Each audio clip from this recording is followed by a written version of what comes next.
And I believe... Are we live? I don't know.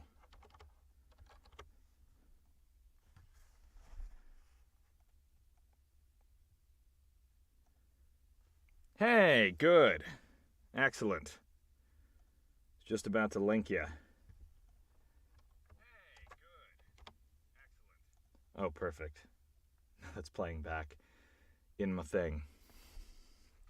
Yay! Good, you see me. Fantabulous. Well, I believe we can get the magic started pretty quick. Give it about 2 more minutes. We're at 5.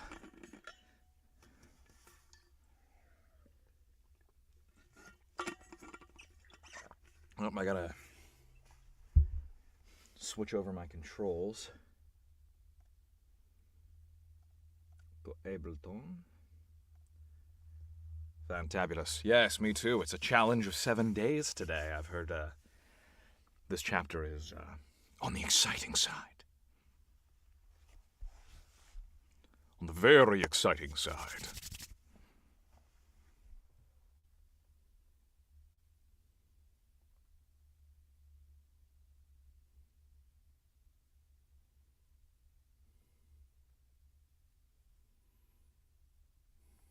All right. I believe we're ready.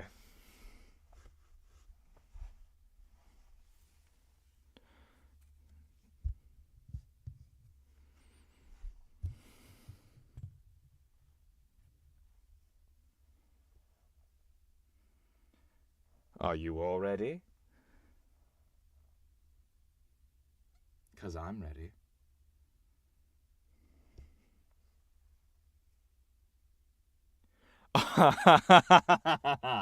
Let's see if I crack. We're taking bets on whether or not I'll crack.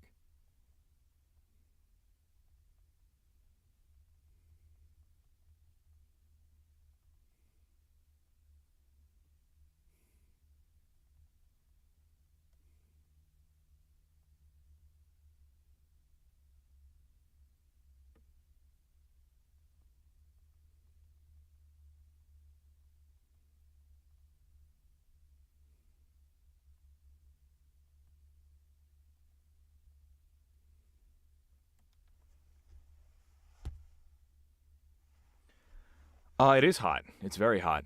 Have I ever laughed in a book while reading? I did. I remember... God, what was it that I was... What was it that I did? There was, an episode of Anti-Hero Chronicles. I almost broke down. Like, if you watch this particular episode, and I forget which one it was, I might be able to find it, though, because I've got it, like, right in front of me. Oh, yeah. So, there was a line about, and I caught myself, and I was just barely able to swerve out of the way of disaster mid-episode. So I barely caught it.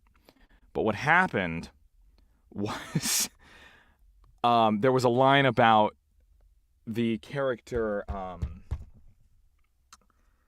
Atreyu, that's right, the Thor-type character, the semi-antagonistic Thor-type character, Atreyu. There was a line about him swinging his giant axe, and I came so close to saying swinging his giant ass. And throughout the rest of the episode, you can see me trying to hold it together because all I can think of is what I almost said. And that was hilarious to me. It's the closest I've come to breaking down on a live stream, I think. I might lapse into a very sweary Hank Hill impression, which I've been known to do when I screw up, but I've not broken down laughing too many times. But we shall see. We shall see.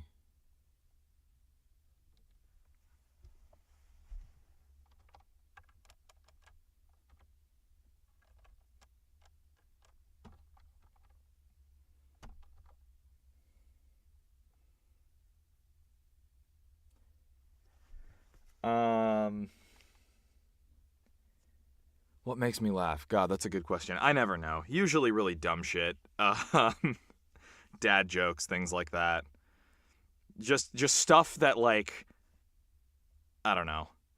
And then occasionally really clever shit, but like it's the littlest things that'll get me. I never know what it's gonna be, but like, hi from Norway. But like, it's just, I don't know. I post dad jokes on my TikTok sometimes. If you've ever seen the dad jokes I post, those make me giggle to myself. Yeah, exactly. I have a 12-year-old brain when it comes to a sense of humor.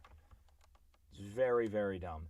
But who knows? Maybe this will get me. We'll see.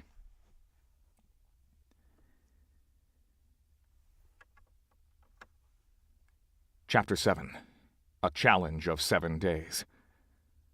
Eyes closed, his Magus knelt at the water's edge, grazing her fingertips across the thin film of half-melted ice skimming its surface. Immediately, the dark, slow-moving creek beneath her hand began to crackle and pop as it solidified, the ice thickening from 1/4 of an inch to over a foot. Slowly, flicking aside the bits of frost that had accumulated upon her fingers, Kashifa stood.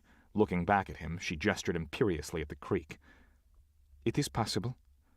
Akrab eyed the frozen water bridge with a surge of distance.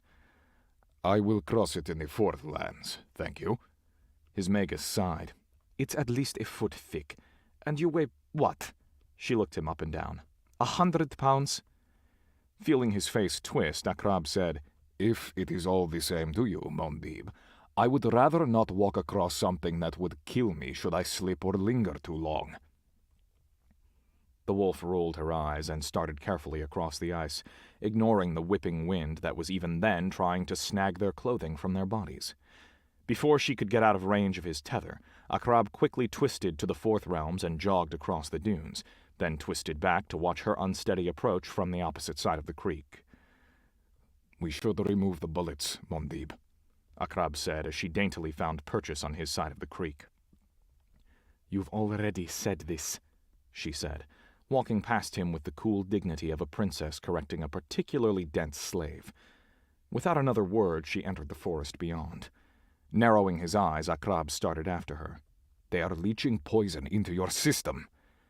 "It is poisonous to the Third Lander," she said distractedly. "Not to me." "You may need the Third Lander. All it would take is a simple cut." His Magus stopped and glared up at him with her deep brown eyes. "You are not touching me again, Akrab." "Is that what this is about? You are still being unreasonable because I saved your life. Again." She rolled her eyes and continued. Akrab raised his face to the sky and prayed to his lady for patience. "Listen here, little wolf," he growled once he'd calmed himself. "I will not stand by and allow you to disable yourself when we need it most." "We, Akrab?" she snorted, without looking or slowing. "My fate is tied to yours, and I am not a warrior, Mondib. That is your forte, not mine." "Never fear, Ginny. Your fate will be tied to the dragons just as soon as we make it through Thunderbird's territory." Akrab groaned and said, "Must you do that, Mondib? I'm sure there's a wish you could make that would benefit us both." "The only wish I make," she growled without looking up at him, "will be the one in exchange for the dragon's help." Frustration rumbling from his chest unheeded, Akrab growled, "Why must you be so difficult, Mondib?" "Because I'm a kibba, obviously." Akrab fisted his hands and cocked his head sideways, trying to fight the urge to scream.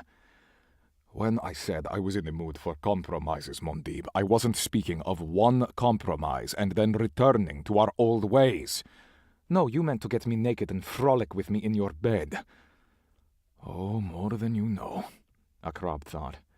But he bit his tongue before he could say it. "All right. Perhaps you could tell me why you are suddenly so set on getting rid of me, when a simple wish would remove the Third Lander just as easily as a dragon's magic." His Magus stopped, staring at the forest ahead of her. Then slowly she turned on him, a look of challenge in her face. "Very well, Akrab. Answer me this simple question, and I will consider it." Not expecting anything other than more scorn, Akrab stumbled to an abrupt halt. "What question, Mondib?"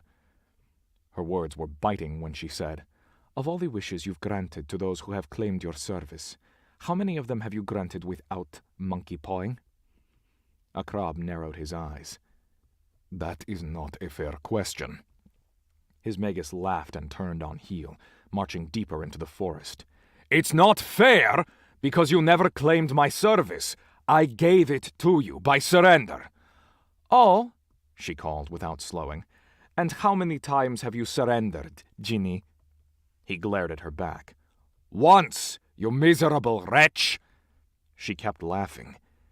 It's not fair, he growled, jogging to catch up, because I had to twist your first two wishes, because you were like a rabid dog in your obsession to kill me. And in doing so, you would reap my soul because of your damned duel of souls that we began at Tafalat. I had to challenge you to a duel, she said distractedly. You would have fled otherwise. Of course I would have! Nichalach, woman! You're an entrail-flinging fury! Still she laughed. And you believe that I will just take it on good faith that this third wish will be different. Damn you, woman! Yes! Still chuckling, his Magus just shook her head. 3,000 years of being bound to a Jinni has made me less of a fool than you would think. Akrab gave up, then. He slumped to his knees and slammed his forehead into a birch tree, then remained slippery white bark until the tether of law started dragging him after her. He let it carry him a few yards through the moss, high-bush cranberry bushes, and, more painfully, the devil's club, before grunting and shoving himself back to his feet. Marching up to the wolf, he grabbed her by the shoulders and swung her around. You, he growled, jabbing a finger between her breasts, are not being reasonable. She yanked herself free, and, amidst shrugging off his taint, glared up at him. Why? Because I won't let you grope my thigh or set you free? Because you are acting insane! Akrab cried, waving his arm at the forest. A branch dislodged from the winds above fell to the ground beside him, punctuating his bellow. Her eyes dropped to the stick, then flickered up at the trees above. The winds are dying down, she noted. She turned to go. Narrowing his eyes at her back, he said, I propose a bargain, little wolf. No. Give up this insanity with the dragons and wish me free, and I will help you retake the phoenix. Do you know what a Jinni could do to aid your cause? With Fourthlander law at our disposal. His Magus snorted, but did not even dignify his words with a response. Oh, what the hell, Ableton? What's that? What was that now? Sorry, Ableton's really slowing down on me. I think I might need to...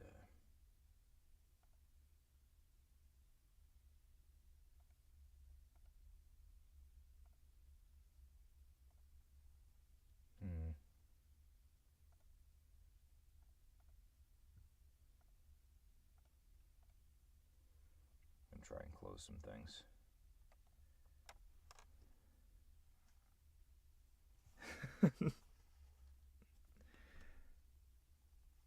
Oh, no, because I stopped? Yeah, sorry. I'm gonna see what's up with it. It's almost crashed, but...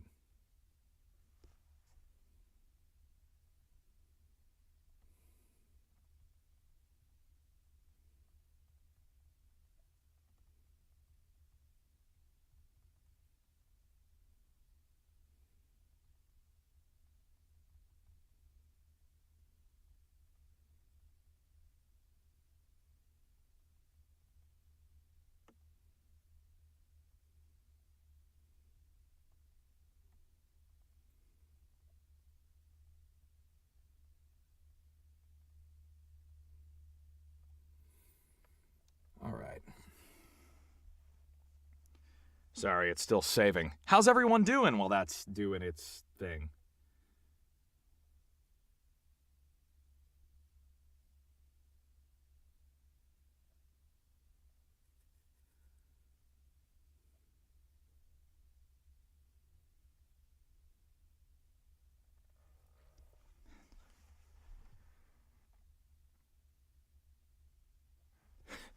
Ableton, get your shit together. Just put it in a backpack and just get it together. If there are any Rick and Morty fans in the audience.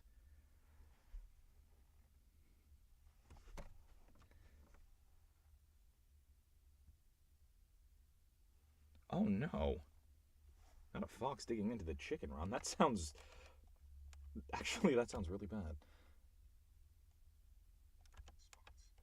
Okay. Get your shit together. If you gotta take it somewhere, take it somewhere. Put it in a shit museum. Take it to the shit store and sell it. Just get it together. It's one of my favorite animated monologues of all time. Oh, yeah. Oh, my God. Elise Kova's Golden Guard. I would love to work with her again. Those were so good. Those were so friggin' good.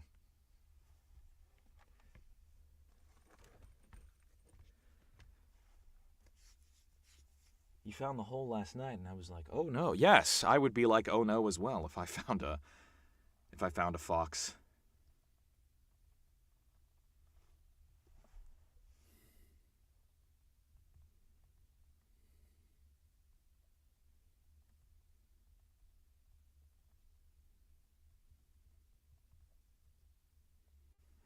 Okay. Oh, the one with Raylin? Where it's Baldair and Raylin? It was me and Vanessa?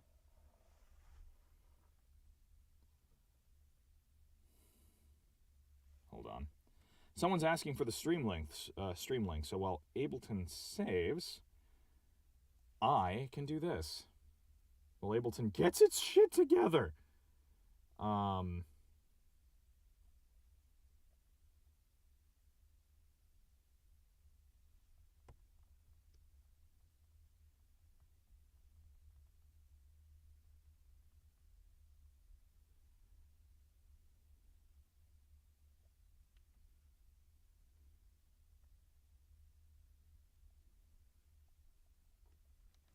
All right.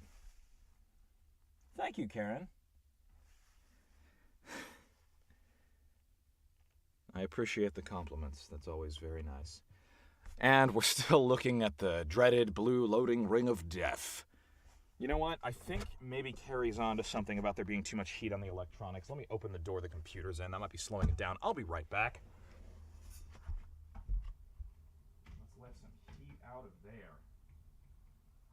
Can you all hear me? I'm doing fancy electronic things. Okay. I think we're good. I'll move this fan over here. And then I'll come back. Come on. God damn it. Ableton, what are you doing? This will be a fun cold read.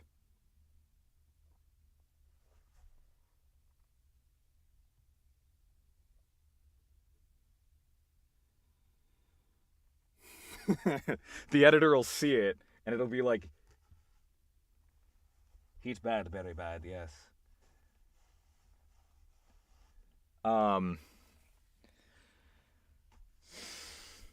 Yes, I should listen to the advice of geeks more often. I myself am a geek, and I should have known that. But clearly, you are a geek possessed of greater knowledge than me, or common sense when it comes to electronics and hot things. So yeah, I just opened the closet door slightly. Oh my god, that's right, I sang a song in Golden Guard, holy shit. Ableton! Oh god, it's still going. Okay, hold on, actually, let me see if I can find a good one. I can't sing anything copyrighted, so I can only sing something that would actually be in like something that I've done. Would there be songs in this? Would there be songs in Golden Guard? I don't know. Hold on. Above the Storm. Let's do it.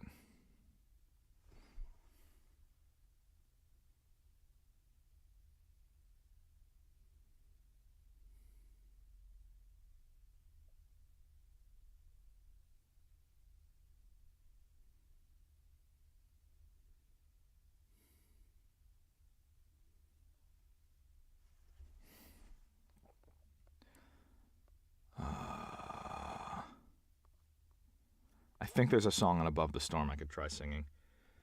Oh, don't crash on me. Please don't crash. It's giving me like the faded, slightly grayed out screen of death that indicates I'm probably going to have to close it via Task Manager, but hold on. God, no. Oh, no.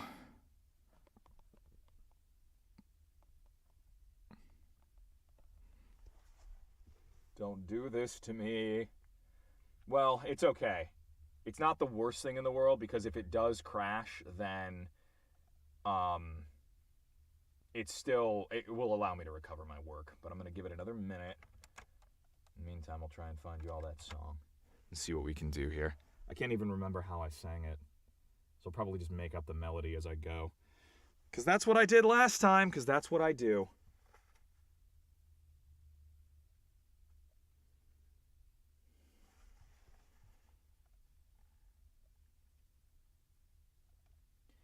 God, this is going to be so funny. Because the editor's not going to see like a big blank space. He's going to see a lot of commentary. And the commentary, he's going to see a lot. It's just going to be commentary on the friggin' software not working. Like, this is what happens. This is the glamour of the life we've chosen to live.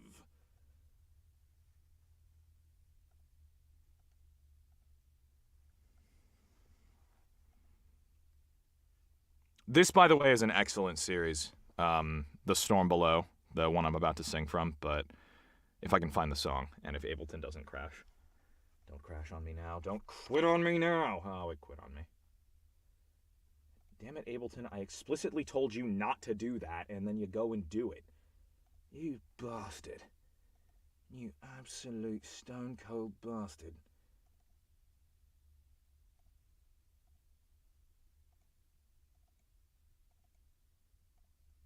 Oh, no. Did it really just do that? Did you really just erase my work, you bastard? Alright. Open. Tell me it can recover my work. Please no. Okay, thank Christ. Recover the work. Yay. Oh my God. It was like, I was happy with how that turned out, too. Like, I could do it again. Now it's giving me a mic monitor. Okay. We're going to save this.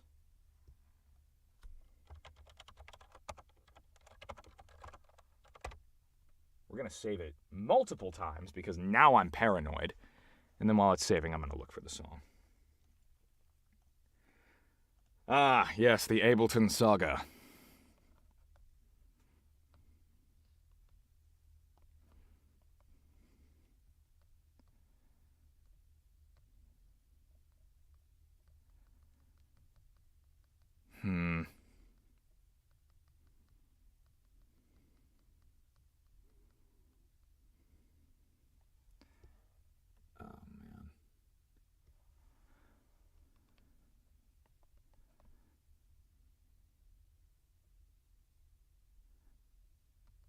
Damn it, I guess it's not in this one.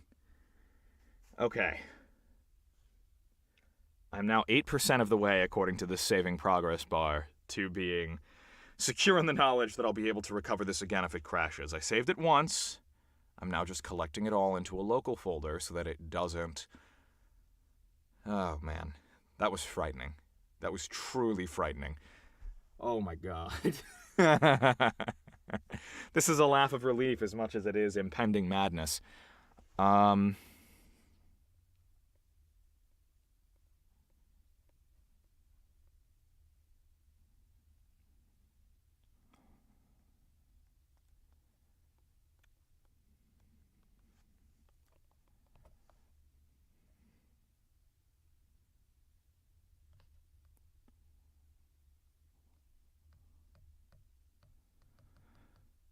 Do I even still have the Golden Guard books? I can't even remember what the song was. Do you remember what book that was in? I might even be able to find the Golden Guard song, but I can't even remember the melody of it.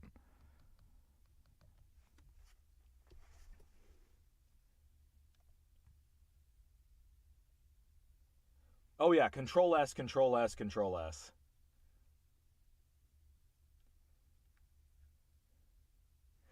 Very much so, but I guess this one, it like...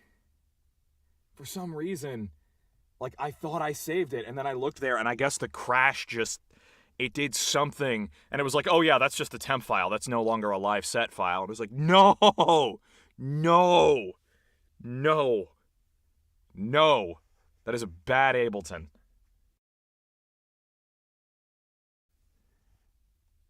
Yeah, I think I did make it up. Okay.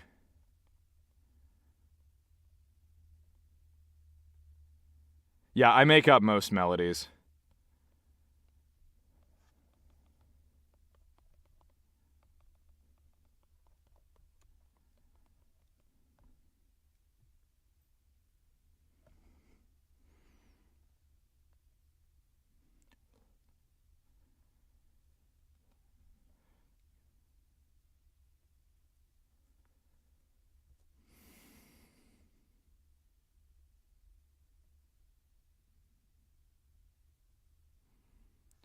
Oh, this one doesn't even rhyme, but whatever.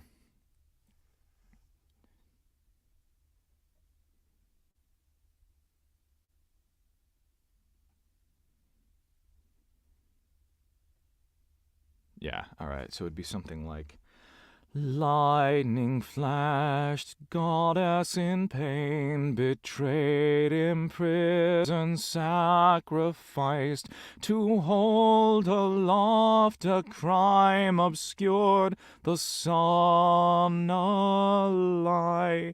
Sky towers, her bonds, freedom's cost, sacrifice. That was one of them. It was something like that.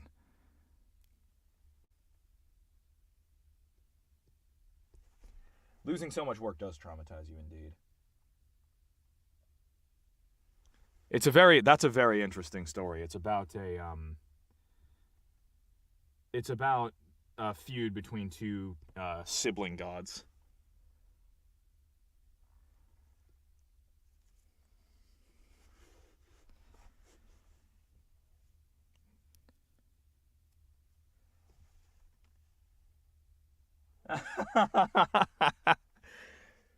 Listening to the book, chilling with a cigar and bourbon, Zach singing. Yay!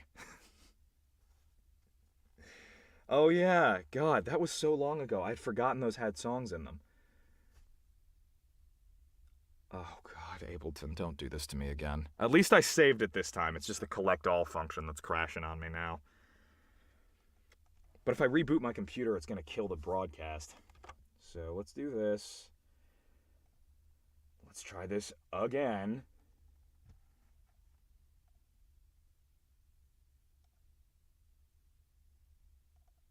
Good friggin' Lord. This thing is trying to kill me. At least it keeps recovering my work, but like, my God.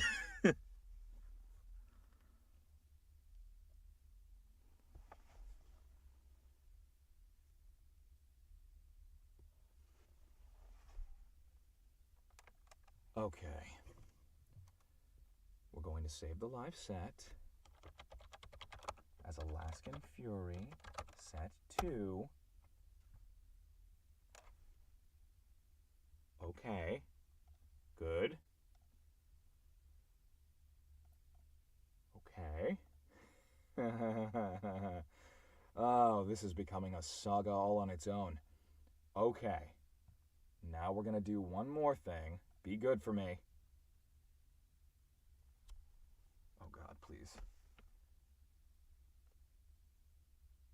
Perfect!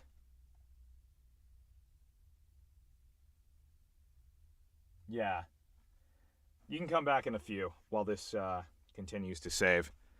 This is the coldest cold read I've ever done. By far, the most technical glitches. Good Lord. Well, at least now it's being honest and just crashing on its own instead of me having to kill the process. And it's not even saving the project file. This is insane. Okay. Yeah, come on. Work for me, Ableton. Talk sexy to it. That's a good idea. You know what I want from you, Ableton. Come on now.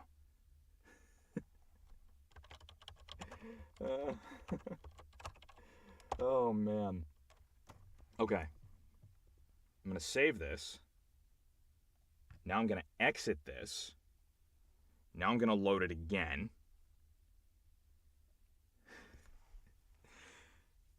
And now. And now.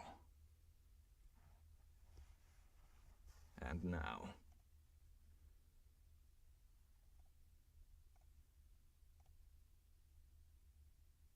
And now.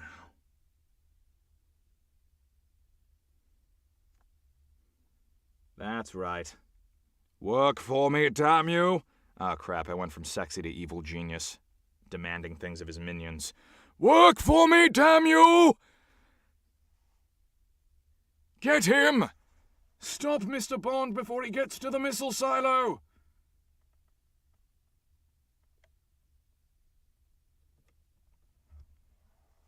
But at least it's actually doing the thing. Oh, God, okay.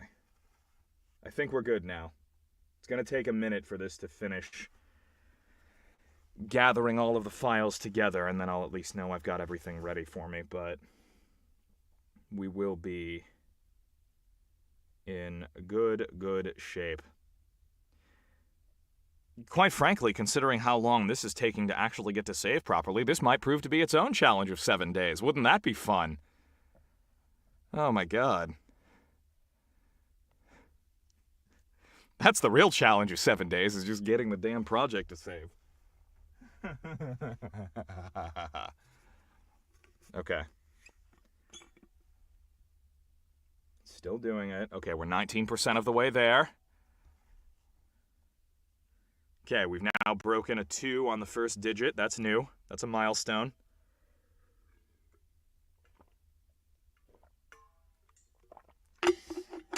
Let's see if we can break the record of 24% that it hit last time before it decided to crash.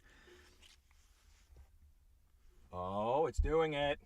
It's doing it. I'm going to open the door and get some air in here while this does that, actually.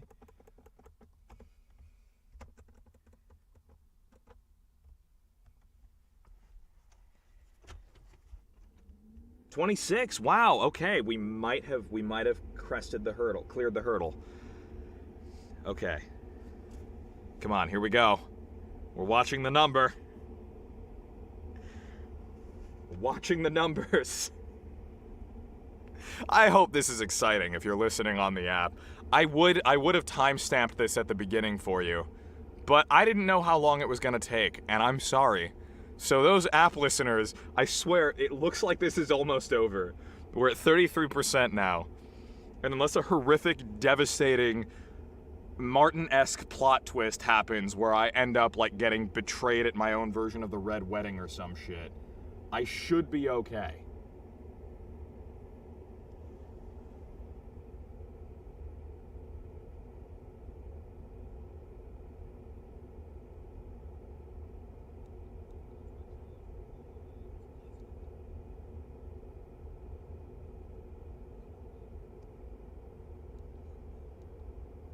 Okay. As they say in Star Wars, almost there. Well, I mean, we're 42% of the way there, so that's not really an accurate statement yet, but this would be more of a stay on target situation. So imagine that the load of the progress bar is the Death Star trench, and the heat and assorted other agents of Murphy's Law chasing after us are Darth Vader and his fellow TIE fighter pilots, and that progress bar is the X-Wing speeding down the trench to hit the exhaust port of actually saving the fucking project, to blow up the Death Star of technological mishaps. I don't know. I'm torturing the hell out of this Star Wars simile or metaphor, or whichever one it was. I don't remember if I used like or as or not, but it's one of those things, and I'm torturing it, but it feels applicable, and it's exciting. We are halfway there. Once we hit 75%, that's when Luke will switch off his targeting computer and switch to using the Force. And then we'll know we're okay, probably, maybe. I don't know, though. Unless this is secretly the Battle of Hoth and it's Luke staying tight and low in his airspeeders while he approaches the AT-ATs, because as good of a pilot as he is, he's a pretty terrible commander. Hey guys, look at these giant walkers designed to destroy tightly clustered objects low to the ground. Okay, let's fly straight at their faces where the cannons are and stay tightly clustered and low to the ground. That sound good? Okay. Yeah, I'm sure we'll all make it out alive. That'll be fantastic. Alright, so whether this is Hoth or Yavin, we're about to find out. We are 55% of the way there. Come on, 56. Come on. Again, app listeners, I am so sorry. If I had any control over this, this would not be happening. But it's hard for the... I mean, I would... Maybe I should have just stayed silent the whole time so that the editors would know that there's obviously, like, a lot that needs to be cut out. But that would be boring for the live listeners. So I've got to entertain them because they were nice enough to show up. And I hope this is entertaining for you. Because really, you know, I hope that the schadenfreude you're getting out of this is really satisfying whatever sadistic streak your sense of humor has. Because that's all I can offer you at this point is the opportunity to revel in the auditory chronicles of my technical suffering. And I hope that's enough. And if it's not, then I'm sorry. But we're 67% of the way there. We're 2/3 down the trench, or possibly 2/3 of the way to the AT-ATs that General Veers is going to use to blast us out of the sky before he blows up our power generator. We'll find out in a minute. 71. 72. Now it's a song, apparently, but I don't know what the next note would be because we skipped 73 already. And then I'd have to increase the tempo an unrealistic amount to catch up.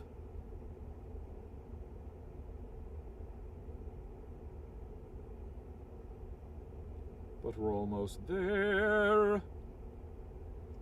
Okay, I think now we can switch from stay on target to almost there. Although the guy that says almost there and stay on target in the movies, you know, dies. So, like, his whole thing is he almost gets there, and then all his friends die trying to protect him, and then he misses, and then he dies, and then Luke has to fix it. In other words, what I'm saying is I'm acting like I'm Red Leader, but Red Leader died, and I don't think that's good. I don't want to be Red Leader. This better be... My computer better be Luke Skywalker and not Garvin Dryce right now. And yes, Garvin Dryce is Red Leader's name. I search Wikipedia when I'm bored / looking for things to do, and memorize the names of Star Wars characters, like Garvin Dryce. Okay. 93%. Come on. Come on. You've switched off your targeting computer, Luke. That better mean Obi-Wan's guiding your torpedoes down the exhaust port right now. 97. 98. Come on. Oh, thank fuck. Okay. I think we're good. Just now we gotta wait for that blue ring of death to go away. Oh god, we made it. That was the most anxiety-inducing thing I have done all day. Okay. To those listening to the cold read on the app, that was a rare collector's item. You get to listen to your narrator, Zachary Johnson, suffer for 40 minutes. Okay, let's get back to it and turn these fans off, huh? Oh, man. Okay. How's chat doing? Let's see how chat's doing. Let's check in with all of them.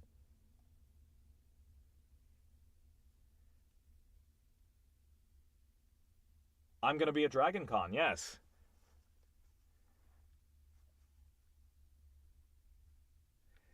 It's like... Oh, well, thank you.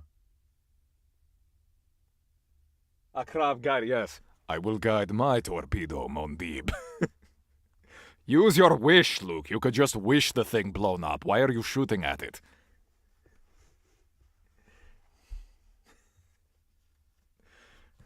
The Empire would have been so much easier to defeat if you just had a genie. Okay. Or maybe the Emperor gets a Krav and he monkey paws all the Emperor's wishes. Like, oh, you wish you're in charge? Okay, cool, but everyone else is dead, so now you're in charge of an empire of one. Good job, Palby. Okay. Words with a response. Okay.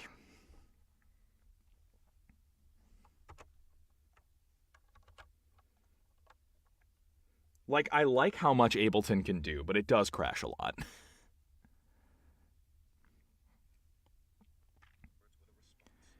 After a moment of staring after her, fuming, the tether began to drag him again. Akrab irritatedly stumbled after her once more. You want your pendant back? I will get my pendant back, beast, when I cut it from my enemy's dead fingers, she said, still not even deigning to look back at him. Beast. Muttering curses to the gods, he followed at a distance. Muttering curses to the gods, he followed at a distance. After 3,000 years, she still thought of him as an animal. Chained to a fury. Damn the gods for their wicked, petty cruelties. You want it back? Go 7 days without insulting me, Magus, and I will give you your pendant. That is my bargain. Ahead of him, Kashifa stumbled to a sudden halt. He slowed, waiting. Indecision racking her features, she turned. Only 7 days? She asked tentatively, her brown eyes almost timid as she met his gaze. That's all I ask. Go 7 days without insulting me or my heritage, and I shall give you your pendant, bound by law. That sounds reasonable. Akrab's heart began to pound with adrenaline at the prospect of sealing a bargain. Akrab's heart began to pound with adrenaline at the prospect of sealing a bargain. We will have to wrap it in law. Otherwise I would not have the power to retrieve the pendant. His Magus looked almost like a cornered doe as she licked her lips. No monkey paws? Her voice was timorous, full of anxiety, yet he could see the delicate hope in her eyes.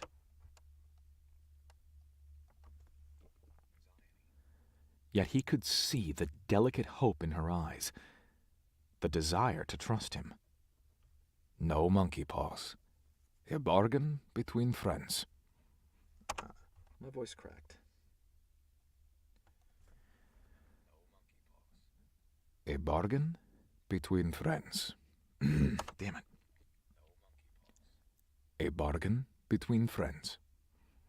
She automatically scoffed at the word friend, then hesitated, once again reluctantly meeting his eyes. You swear you will bring me my pendant, the one I lost to the Inquisitors, the one I've carried all my life, not some replica. He crossed his arms over his chest. I will give you your pendant. For the rest, you will have to trust me. Her face darkened then, and for a moment he saw her almost tell him to toss his bargain into a latrine. 7 days of kindness will not hurt you, Mondib, he offered as she turned from him. She hesitated, half-turned, scrunching her nose as if she smelled something foul. Slowly, however, she twisted back and gave him a long look, her brown eyes considering. Eventually, she muttered, 7 days without insulting you will not hurt me. No one said anything about kindness. Sighing deeply, Akrab rolled his eyes. They are one and the same, Mondib, but if you want to live by the technicalities, yes. All I'm asking is for you to cease insulting me. She licked her lips, still looking as if she were caught between the urge to accept the urge to accept and the urge to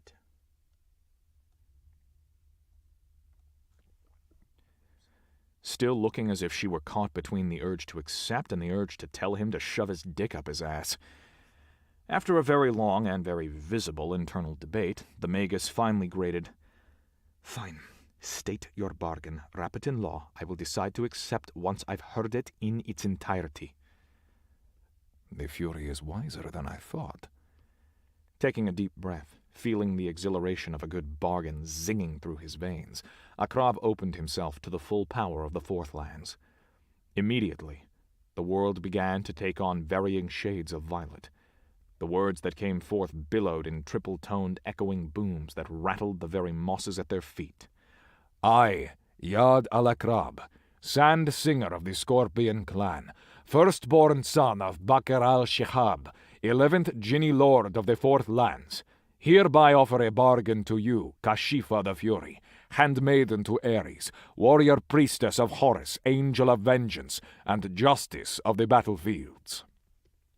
Cease insulting me for a term of 7 days, consecutive and uninterrupted. And once the 7 days are completed, I will use the powers granted to me by the lords of the Fourth Realm to return to you your lord's sacred pendant, of which you recently lost. This is my bargain. Do you accept?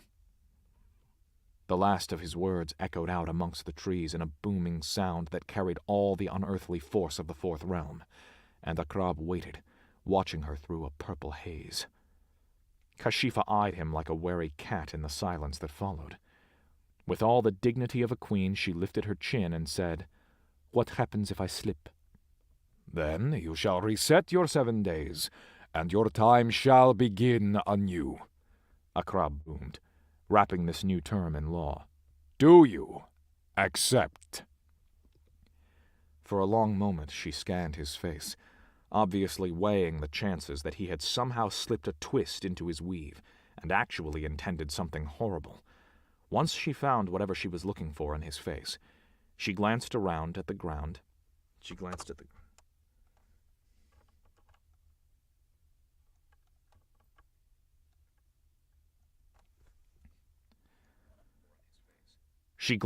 ground and kicked at a clump of moss with her boot. Akrab let her consider, for to speak to her now would be to break the law and shatter the bargain. Taking a deep breath, she finally looked up at him with determination in her face. "I accept." Akrab gasped at the rush of ecstasy that flowed through him with the full force of the Fourthlander law. The magic sang through his soul, tingling every fiber of his being, as powerful as 1,000 orgasms, as overwhelming and disorienting as spinning through the void. The law boomed through him, powering his voice in that unearthly echo as it said, "As agreed, so decreed, the bargain has been made."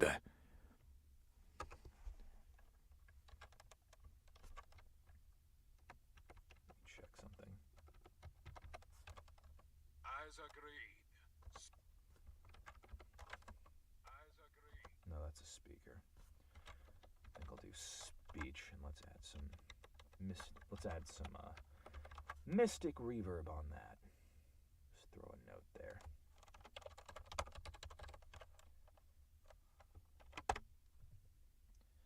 Also,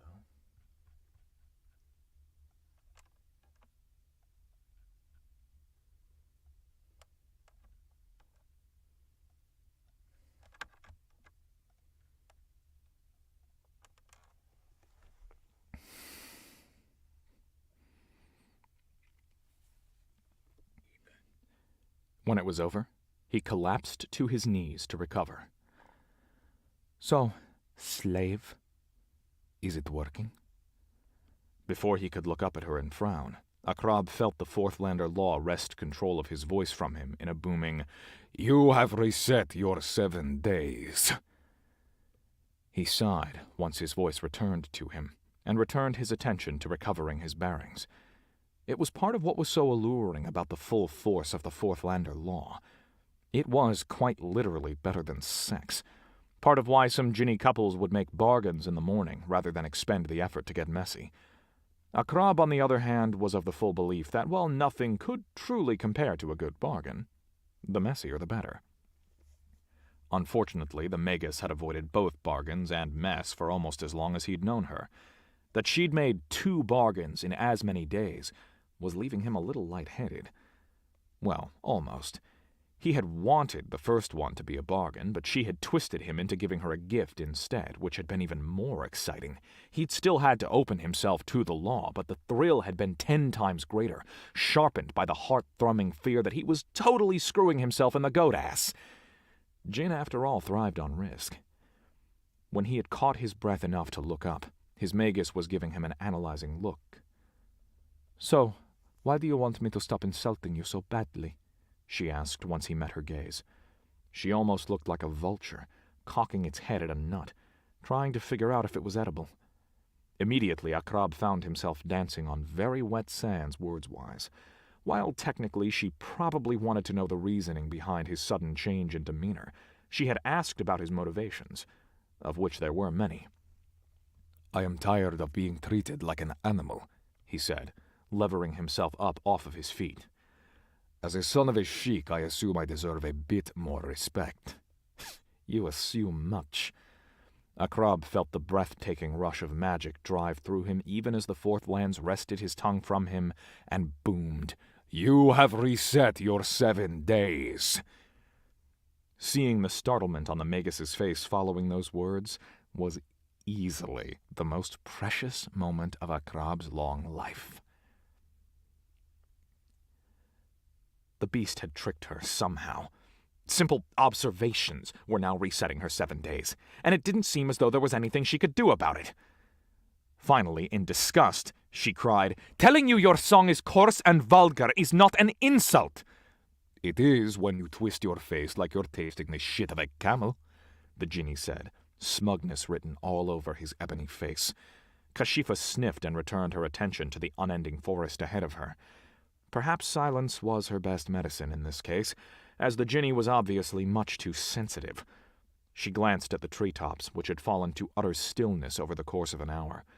Beside her, the genie relaunched himself into his disgusting ballad of drink and union. "Please stop singing. Someone will hear your cacophony."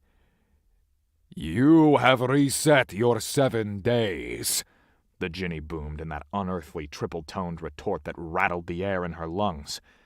Then he turned to glare at her. "Do you have to keep interrupting me? I'm just getting to the good part, woman." Kashifa looked down at her hands in despair. Oh, what she wouldn't give for her sword so that she could cut out his damned heart right then. "Do not call me woman." He made a dismissive gesture. "We've already discussed the alternatives. You didn't seem to find those acceptable either." "You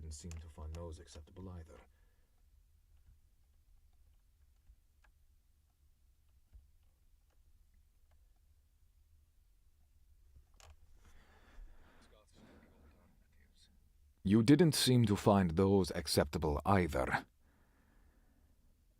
"Man, trollop, and wench have as much business coming off your tongue as slave has coming off of mine." Kashifa almost thought that her words would reset their bargain, so sensitive did the Fourthlander law seem to be in regards to this particular issue, but she was pleasantly surprised to see the genie only raise an eyebrow at her. "Why is that?" "Why?" she sputtered, taken aback. "Because it's insulting, you bi—" She choked off the rest in a strangled sound and glared. The genie merely watched her with that classic genie holier-than-thou look, high amusement plastered all over his smug face. "You were saying?" Oh, but she wanted to drag him out onto a creek and shove him through the ice. Somehow reining herself in, she smiled pleasantly at him and said, "The winds have died. They're going to be launching the helicopters again soon." "And it's getting cold again," he noted, gesturing to the snow that was falling where it had been rain before. Instead of discussing that, however, he launched back into his lecherous obscenities, making the treetops ring with the force of his lungs. Groaning in disgust, Kashifa stomped past him. The genie was taking much too great a pleasure in her vow of silence. "When you're done with your singing," she snapped over her shoulder, "perhaps you would help me find a place for us to spend the night." She did need to get the bullets out of her body, but she was going to do it alone when the genie had slipped to the fourth realm for the night. As an afterthought, she added, "And some food." "You were the one who was in such a rush she did not take the time to pack us a few meals to take with us on the trip," the genie reminded her, infuriatingly. Then he cocked his head at her. "You could always wish for supplies, I suppose." "No wish!" she snapped, for the 100th time that day. "A bargain, then," the genie offered. sounding almost hopeful. She turned to glare at him. "I'd rather run my tongue along the bottoms of your filthy feet."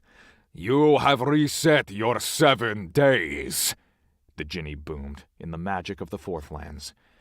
Then, deflating, Akrab cocked his head and said, "How long has it been since you ate, Mondib?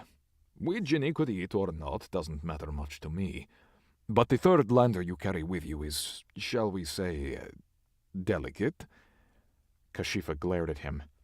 "Like I said, I would rather lick the bottoms of your—" "Let me touch your hand until I am satisfied, and I will give you a sack of food and supplies," the Jinni interrupted. "Do you agree to that bargain?"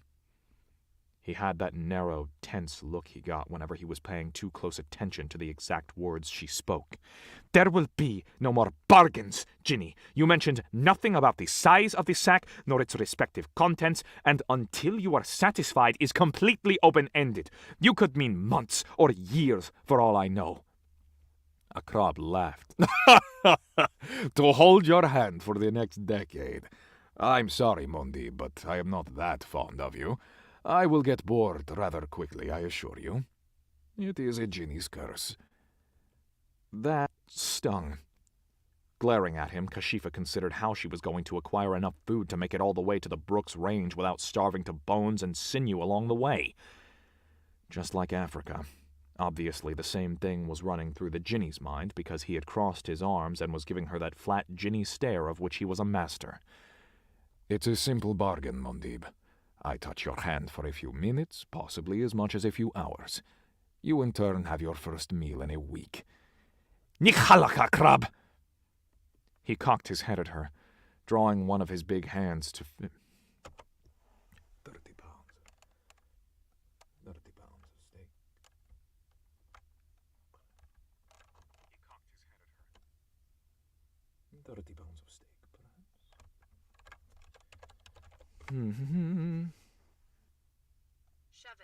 Shevin, that's what it is.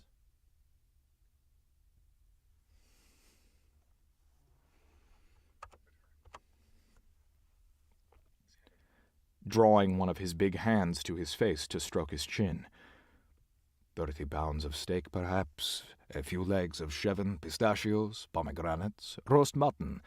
You must be starving after losing so much blood. "Enough!" Kashifa screamed. But her stomach was already wakening, beginning its attack against her spine. The despicable Jinni smiled. "Perhaps you are in the mood for roast fowl instead. Swan, Mondib? A dozen ducks stuffed with lemon and rice basted in their own juices." Kashifa almost doubled over in the Third Lander's yearning that followed. While a Fury like a Jinni did not need to eat, a Third Lander, born of a cold world of darkness where every beast was in a constant fight for its life, ate enough for 10. Kashifa had over time learned countless ways to ignore the hunger pangs, but doing so was impossible when the Jinni painted such a vivid description of what she was going without. It was with the wrenching pains of the Third Lander's need raking at her innards that Kashifa managed, "Just my hand."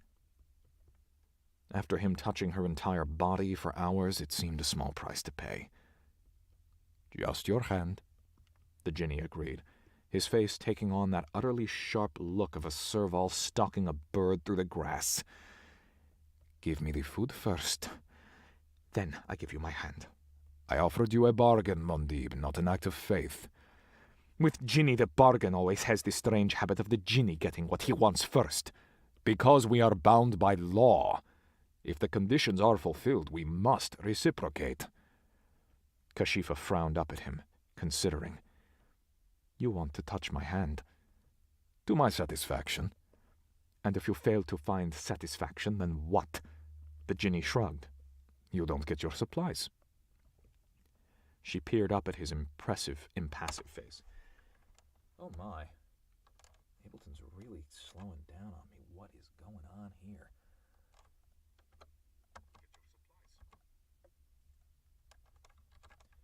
Yeah, these Stream Deck have been having all kinds of latency issues, too. Let me check something, see if maybe it's my hard drive overheating. I'll be right back.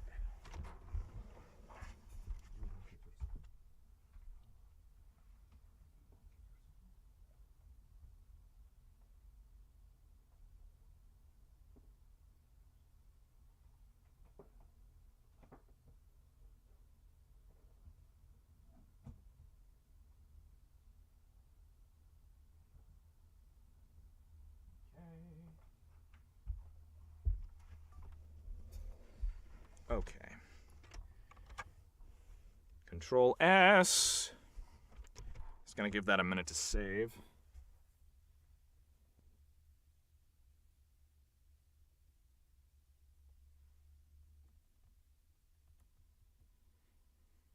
All right.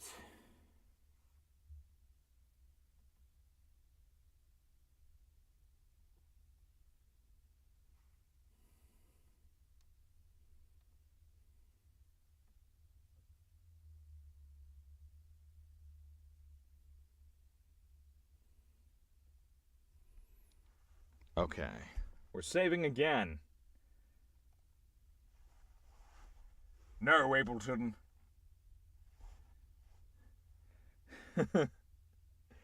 Oh, man. And so it begins indeed. I want to hold your hand to my satisfaction. You don't get your supplies. It'll be fine. I'm just saving. What was happening was it was starting to slow down a lot, so like the latency between recording and it actually being laid down was something like 3 seconds.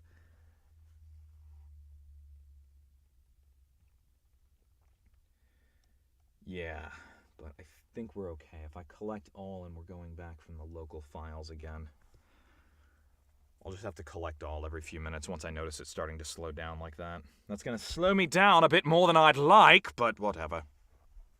It's fine. Everything is fine. It's all fine. I'm okay with that.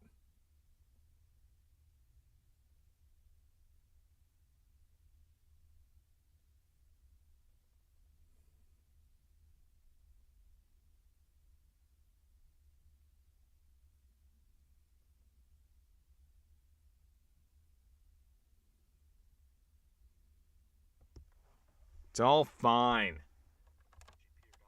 Okay, so at least it's going like that. Impassive phase. Okay. Let's do this.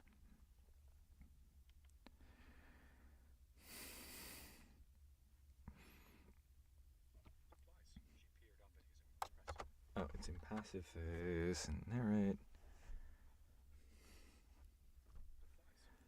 She peered up at his impassive face, trying desperately to determine whether or not this was another monkey paw. She couldn't think of any reason why she wouldn't make the bargain, aside from her own uncleanliness afterwards, but that could be fixed with prayer and ablutions, and she was already thoroughly soiled from the Jinni's earlier attentions. Very well. Let me hear the entire bargain, then I will decide. Akrab stiffened, his body suddenly radiating violet waves of Fourthlander magic to Kashifa's second sight. His eyes, normally the light purple of amethyst, became a deep and vibrant neon glow. I, Yad al-Akrab, Sand Singer of the Scorpion clan, firstborn son of Bakher al-Shikhab, 11th Jinni Lord of the Fourth Lands, hereby offer a bargain to you, Kashifa the Fury, handmaiden to Ares, warrior priestess of Horus, angel of vengeance, and justice of the battlefields. Allow me to touch your hand to my satisfaction, and I will deliver to you 30 pounds of whatever foodstuffs you desire. Do you accept? Kashifa made a face. 30 pounds will last me for 1 day. The Jinni's face immediately melted into a grin. Then I suppose we shall have to make another bargain tomorrow, won't we? She considered, carefully looking for some way he could be tricking her. These foodstuffs will be the choicest raw meat of a healthy, no less than a year old, yet no more than 3, bovine cow, of the cuts I prefer, in sizable portions comparable to those I cut for myself when I've had a carcass with which to do so. If they are rancid, maggot-ridden, or in any way inedible, it will be the last bargain you ever receive of me.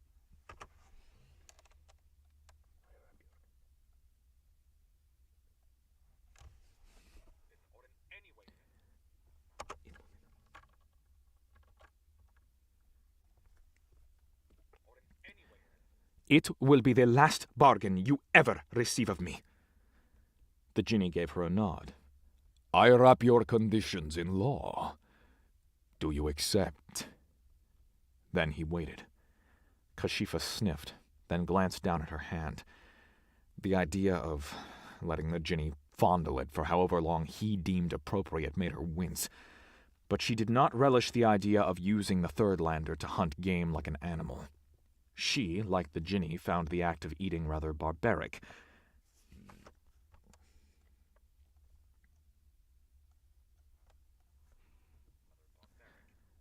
And the means of acquiring said meals even more so. Besides, this was a perfect opportunity to discover whether or not Akrab's professed compromising mood was really just that, or yet another Jinni trick. Lifting her head to meet his eyes, she said, "I accept." The Jinni's eyes widened in what looked like surprise before the power of the Fourth Lands claimed his body again. She felt him tie yet another cord to her soul as the violet power washed in swirls around him, and he boomed, "As agreed, so decreed. The bargain has been made." Then he collapsed, giggling, to the ground in front of her. Giggling? Kashifa took a wary step backwards. "What have you done, Akrab?" Without raising his head from where he stared at the ground, between his hands and knees, Akrab waved a distracted hand at her and breathlessly said, "Oh, don't worry, you old prude. I didn't monkey-paw you." Biting his lip in a grin, he looked up at her and she saw joy on his face. She squinted at him. "You enjoy a bargain, don't you?" He beamed up at her. "It is one of the finer pleasures in life." Kashifa grunted. "All this time, you've told me there was no finer pleasure than twining your legs with a Jinni woman." Akrab shrugged. "Depends on your mood at the time, I suppose." Grimacing, Kashifa realized he was serious. A bargain gave him pleasure. The idea of giving Akrab pleasure had the same taste in her mind as the idea of swallowing the feces of pigs. "Oh, stop wrinkling your nose, you old prude," Akrab retorted distractedly, shaking his head and lowering his face back to the ground between his knees. "You wouldn't understand anyway." The Jinni, she noted, was still breathing hard. Turning away from him, she examined the nearby woods through the falling snow. With the last leaves on the trees whipped away by the Chinook, it would be difficult to hide from the helicopter if it came again. Still, though, she had to wonder how they had managed to locate them in the dark. She recalled the words whispered on the winds, both a whisper of magic in her mind and a whisper of sound to her Third-Lander's senses. The Inquisitors, it seemed, were using magic to power their radios. Not the wisest thing to do when fighting a Magus, but she was not about to inform them of the fact. To Akrab, she said, "What is infrared, Jinni?" Akrab lifted his head up to peer at her, looking confused. "Infrared?" "Infrared. When the helicopter was overhead, they said you lit up like a flashlight on infrared." Akrab cocked his head at her. "You heard them, Mondib?" She shrugged. "I was accessing the wolf, and they infused their radios with magic, so I was hearing it in both my ears and my mind." "Then they were doubly dicked." Kashifa winced. "Must you be so vulgar?" Slowly pushing himself to his feet, Akrab said, "What is a dick, Mondib, aside from another piece of flesh? It's disgust—" Then she swallowed, realizing that the oversensitive Fourth-Lander law might construe that as another insult, considering that the Jinni possessed one. Coughing, she gestured at the forest. "Would you like for me to shape us a dwelling for the night?" The Jinni's amusement was unmistakable. He gave a slight nod of his head. "That would be appreciated, Mondib." Grunting, she worked her way forward through the snow-dusted brush until she came into contact with a likely ley line, and followed it through the forest until she came to a nexus 60 feet below the fallen leaves and frozen mosses. She glanced over her shoulder. "Will this work?" she asked, gesturing at the place beneath her feet. The Jinni glanced at the repetitive Northlander forest and brought his hand to his chin in consideration. "No, I wanted 3 fingers to the left." He gestured. She raised a brow at that. "You are in a good mood, Jinni." Akrab grinned. his teeth almost blinding in his face. "A good bargain has that effect on me, Mondib." Then he crossed his arms over his bare chest and waited, towering in the forest behind her like an obsidian statue in blue silk. Closing her eyes, Kashifa returned to her task. Without the heat of battle to quicken her thoughts, it took several moments to reach the crystalline core of her center. Once she was there, she slipped into her power well, a tornado of searing white energy trapped within, most of which was hidden from her by an opaque black screen of the Pact of the Realms. Taking a wisp of the outer edges with her, she sank her consciousness downward, sinking a tendril of awareness through the earth, into the nexus at her feet. Instantly, her body began to hum with the extra energy, powering her for the task she attempted next. Visualizing the forest around her, Kashifa envisioned a bubble rising from the earth, pushing upward, a hill-shaped cavern of dirt. Once she had a firm picture in her mind, she sent her energy into it. Almost immediately, the ground beneath her began to rumble and move. In a distant corner of her mind, she felt the Jinni back up. Several spruce and birch trees groaned and leaned to the side as the bubble took their roots with them, tugging them upward as it expanded. She kept going well after she would have stopped in the past, expending the extra effort and making it larger than usual to give the Jinni plenty of room to avoid her inside, now that she could no longer keep him in the Forthlands with the threat of shadow. Then, once Kashifa was satisfied with the size of the hill, she released the image and the bubble stopped growing. Taking a moment to catch her breath, she turned and picked her way down the hill's northern slope to a stop in front of the Jinni, who was eyeing her as if she'd grown the twisted horns of an addax. "Did you need to make it so big, Mondib?" She grunted. "It all looks the same from the sky." "It looks like a meteor hit," he muttered, indicating the leaning trees. "They are looking for a Jinni, not a meteor," Kashifa said, stepping to the base of the bubble and harnessing the third lander just long enough to dig out an entrance through which she could crawl through, intentionally leaving it small in the off chance the Jinni would take the hint. Unfortunately, he did not. He merely slipped realms and appeared on the inside, a flame dancing in his palm, as she was still crawling on her hands and knees through the opening. "Spacious?" he commented, looking up at the cavernous ceiling. Even standing, it soared a good 3 feet over his head. It was a trick that Kashifa had learned from the Fae, and one that had served her well over 3,000 years of hiding. "I was giving you plenty of space," she muttered, throwing some moss over the entrance to cover it. "When shall you begin profaning my hand?"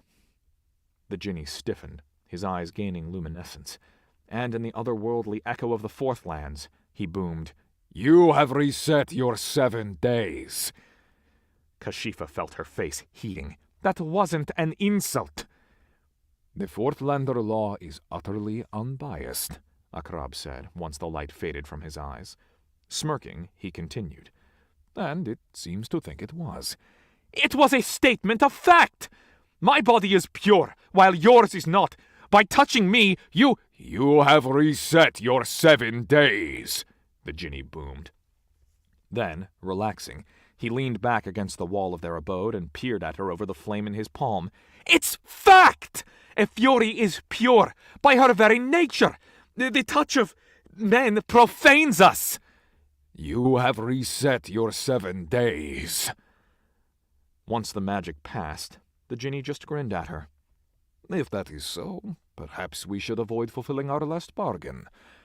I wouldn't want to do anything that would profane you, little wolf." She narrowed her eyes at him. "You've done it daily for 3,000 years." "You have reset your 7 days," the Jinni boomed. Then, once again, he had regained control of himself. He brought his other hand up and peered at the backs of his fingernails in the light of his flame. 7 days is going to take centuries at this pace." She glared. "You intentionally make it take fact for insults." Akrab laughed as if he considered that ridiculous. "Like I said, Mondib, I have no control over Forthlander law. It is a power unto itself, and it is completely unbiased. If it thinks you are insulting me, then you most assuredly are." Kashifa glared at him in the dim darkness a long moment, then said, "I will make a light. Kneel so I may stand on your back. The Jinni, still wrapped in his own smug satisfaction, said, "I think today I will lift you up. By your own hand, you made it much too high for my back to suffice. Besides, I've always found it slightly demeaning to have you tread on me." He crushed the flame in his palm and took a step towards her. Eyes widening, Kashifa stumbled backwards and said, "You will do no such thing." The Jinni grabbed her and easily hefted her upwards so that her head was only inches beneath the ceiling. She froze, utterly horrified by the places he was touching her, too distracted to concentrate. "The longer it takes you to affix our light," the Jinni noted against her hip, "the longer I get to hold you, Mondib." Swallowing hard, Kashifa somehow found the willpower to press her palm to the ceiling, though returning to her center was 100 times more difficult with the Jinni's hot body wrapped around her legs and thighs. Once she did, she had to try several times to sink a sphere of energy into the ceiling and set it aglow, losing her control over the orb several times in her distraction. Eventually, taking much longer than she would have liked, she succeeded in casting the dome-shaped cavern in a searing white light. "Now put me down!" she cried, doing her best not to squirm. Akrab did as he was told, gently alighting her upon the soft dirt beside him. A bit discomfited, Kashifa went to the wall furthest from him and sat down to collect herself. She'd rarely been this rattled in her life, and their journey had just begun. When she looked up, she found that the Jinni had crossed his arms once more and was surveying her from his mountainous height. "Whenever you're ready, little wolf." She grimaced at the idea of letting him touch her again, but really, what could he do to her hand? Probably lots of things, the cautious part of her brain warned her. She cursed herself for not putting more limits on the Jinni's "to my satisfaction." Still, she could always tug her hand away if the defilement became too much, and aside from her pride, there would be nothing lost that a few hours of prayer would not cure. Prayer which, she had decided, after losing both her pendant and finding herself sprawled naked upon the Jinni's disgusting body on the same night, she would have to delay for later. For without her shadows to guard her, she did not see a sustained period of purity in her near future. "Do your worst, Jinni. But keep in mind," she said, meeting his eyes with a deadly warning, "I am aware of the delicate nature of the male anatomy, and if my hand happens to venture too close, I might not be able to control my impulse to dismantle certain appendages." The Jinni eyed her like a caracal eyeing a fox. "Do you think I'm a fool?" "I'm simply stating my own proclivities," she said with a shrug, then extended her hand. The Jinni stared at her arm, as if it were the sinuous form of a cobra. Almost reluctantly he moved forward and lowered himself to a seated position beside her. Still, he gave her a wary look. "I offer you no harm, Mondib." She snorted. "Just find your satisfaction and be done with it." She turned away to watch the wall, deciding she'd rather not watch the Jinni besmirch her. Thus, she was somewhat surprised with the gentleness with which the Jinni took her hand and began tracing its lines with his hot fingers. She flinched but said nothing as he began running the pad of his thumb across the back of her hand, circling every joint, following the lines of the tendons with the same tenderness she had seen him give his would-be lovers. Gritting her teeth, she continued to stare at the wall. She felt his big body move then, and felt his lips brush against her knuckles. Biting down something unkind, Kashifa ignored him. Let him suckle her fingers for all she cared. There was nothing he could do to her hand that could compare to the disgrace of holding her naked body against him, flesh to flesh. Akrab continued to trace the back of her hand, seemingly learning every curve. Then, ever so tenderly, he flipped her hand over, so that her palm was exposed to him. Kashifa grimaced, preferring that the Jinni keep his ministrations to the less delicate flesh atop her hand, but not about to rob him of his satisfaction. She was hungry, and the Jinni's mention of meals had left the gnawing in her gut almost unbearable. "You have pretty hands, Mondib," the Jinni told her softly. Then, after a moment's hesitation, she heard him wince and add, "when they're not covered in blood." "Their hands," Kashifa muttered at the wall. A Fury did not have pretty hands.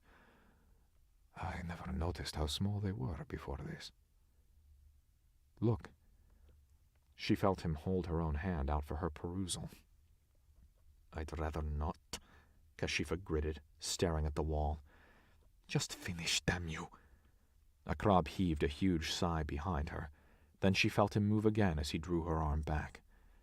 With delicate care, the Jinni used one enormous thumb to hold her fingers stretched open in his cupped hand, tightening the skin of her palm. Then he began tracing a fireland's warmed finger lightly across the sensitive ridges and whorls he had exposed there. Electric, tingling waves shot up her arm with his touch, racing through her chest and down her spine, staggering her heart.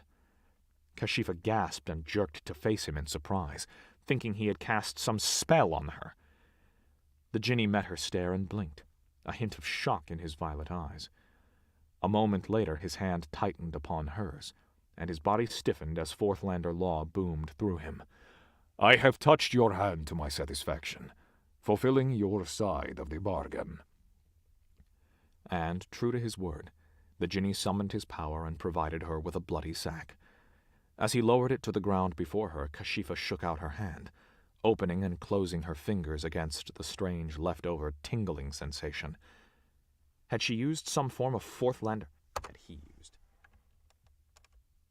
Oh shit, I went a ways with that.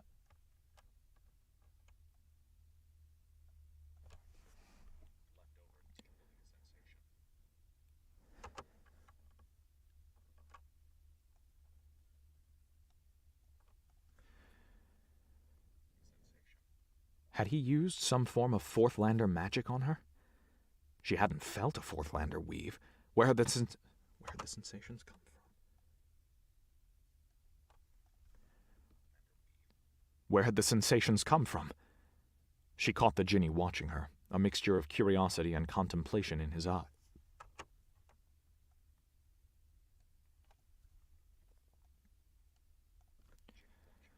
A mixture of curiosity and contemplation in his eyes, and she stopped flexing her fingers. What did you do to me? I touched you. What magic? No magic, he said, still eyeing her thoughtfully. She did not like the look he was giving her. Wrinkling her nose at him, she took the sack and unwound the thong holding it shut, then peered inside to get a look at its contents. It looked like to be filled with the succulent meat of a cow, in the cuts she had requested. Is it poisoned? That would negate my opportunity to bargain with you again, Mondib, the Jinni commented, still looking at her with contemplation. Are you ticklish, Mondib? Kashifa snorted. Of course not.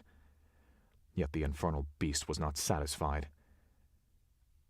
And how many times has someone tried for you to be so certain? None, of course, but Kashifa wasn't about to tell him that. Let him think what he would. A fury was not ticklish. The mere idea was preposterous. Instead of responding, she busied herself with removing the slabs of beef from the sack he'd given her, and evaluating how best to cook them. Akrab sat back and watched her as she retrieved enough wood to build a small fire in the center of the cavern, and climbed atop the roof to poke a hole in the ceiling for smoke to escape. The entire time he watched her, Akrab said nothing, looking preoccupied.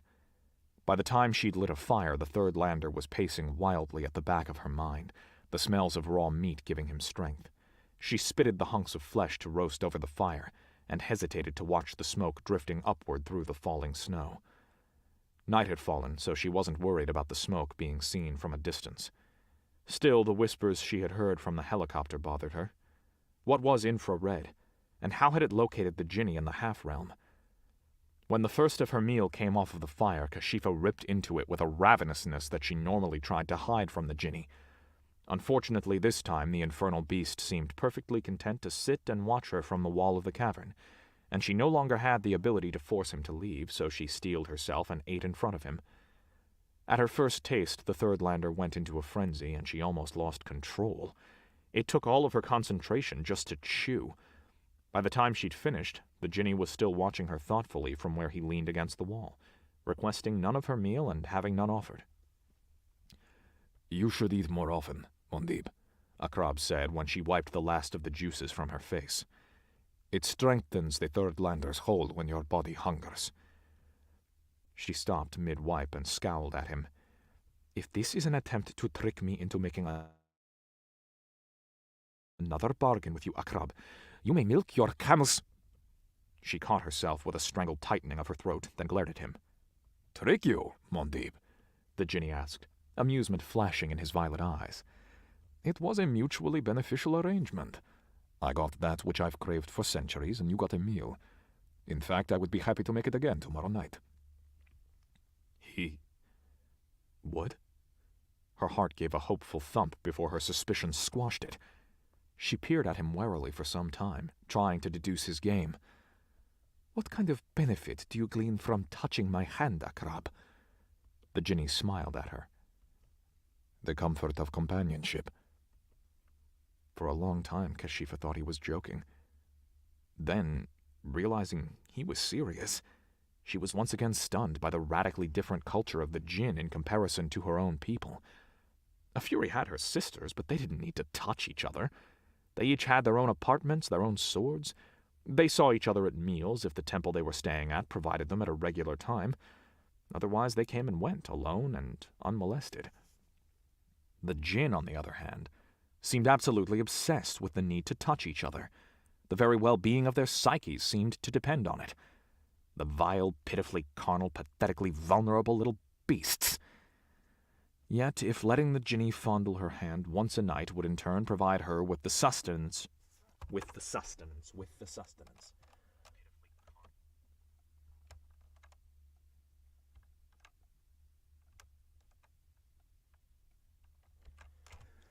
Oh, man.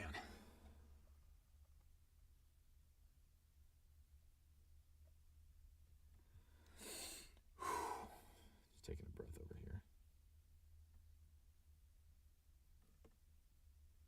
Alrighty.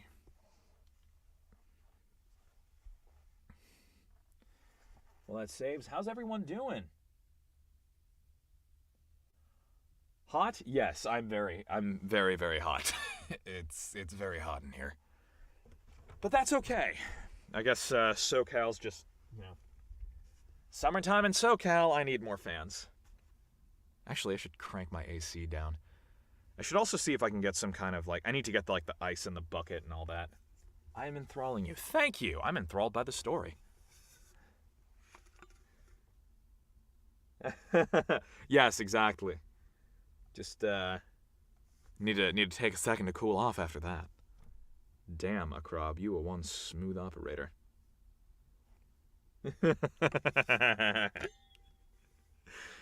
Although I have to say, that actually is legit kind of smooth. Yeah, okay. It's a good way to use a bargain, sir.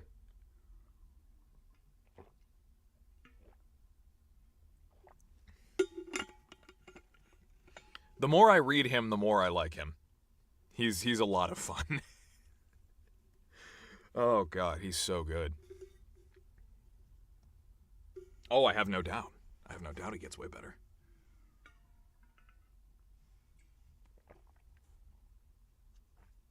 Still amazes me how long you can go without making a mistake. Thank you, Karen. I've, wasn't always that way. It used to take me about... Thank you, playing him beautifully. Thank you. Yeah, he's so much fun. I love him. When I first started doing this, it used to take me about 3 hours to lay down an hour of track. But, eventually you learn the tricks of the trade. Start learning new ways to read. But, yeah, it was a struggle when I first started this.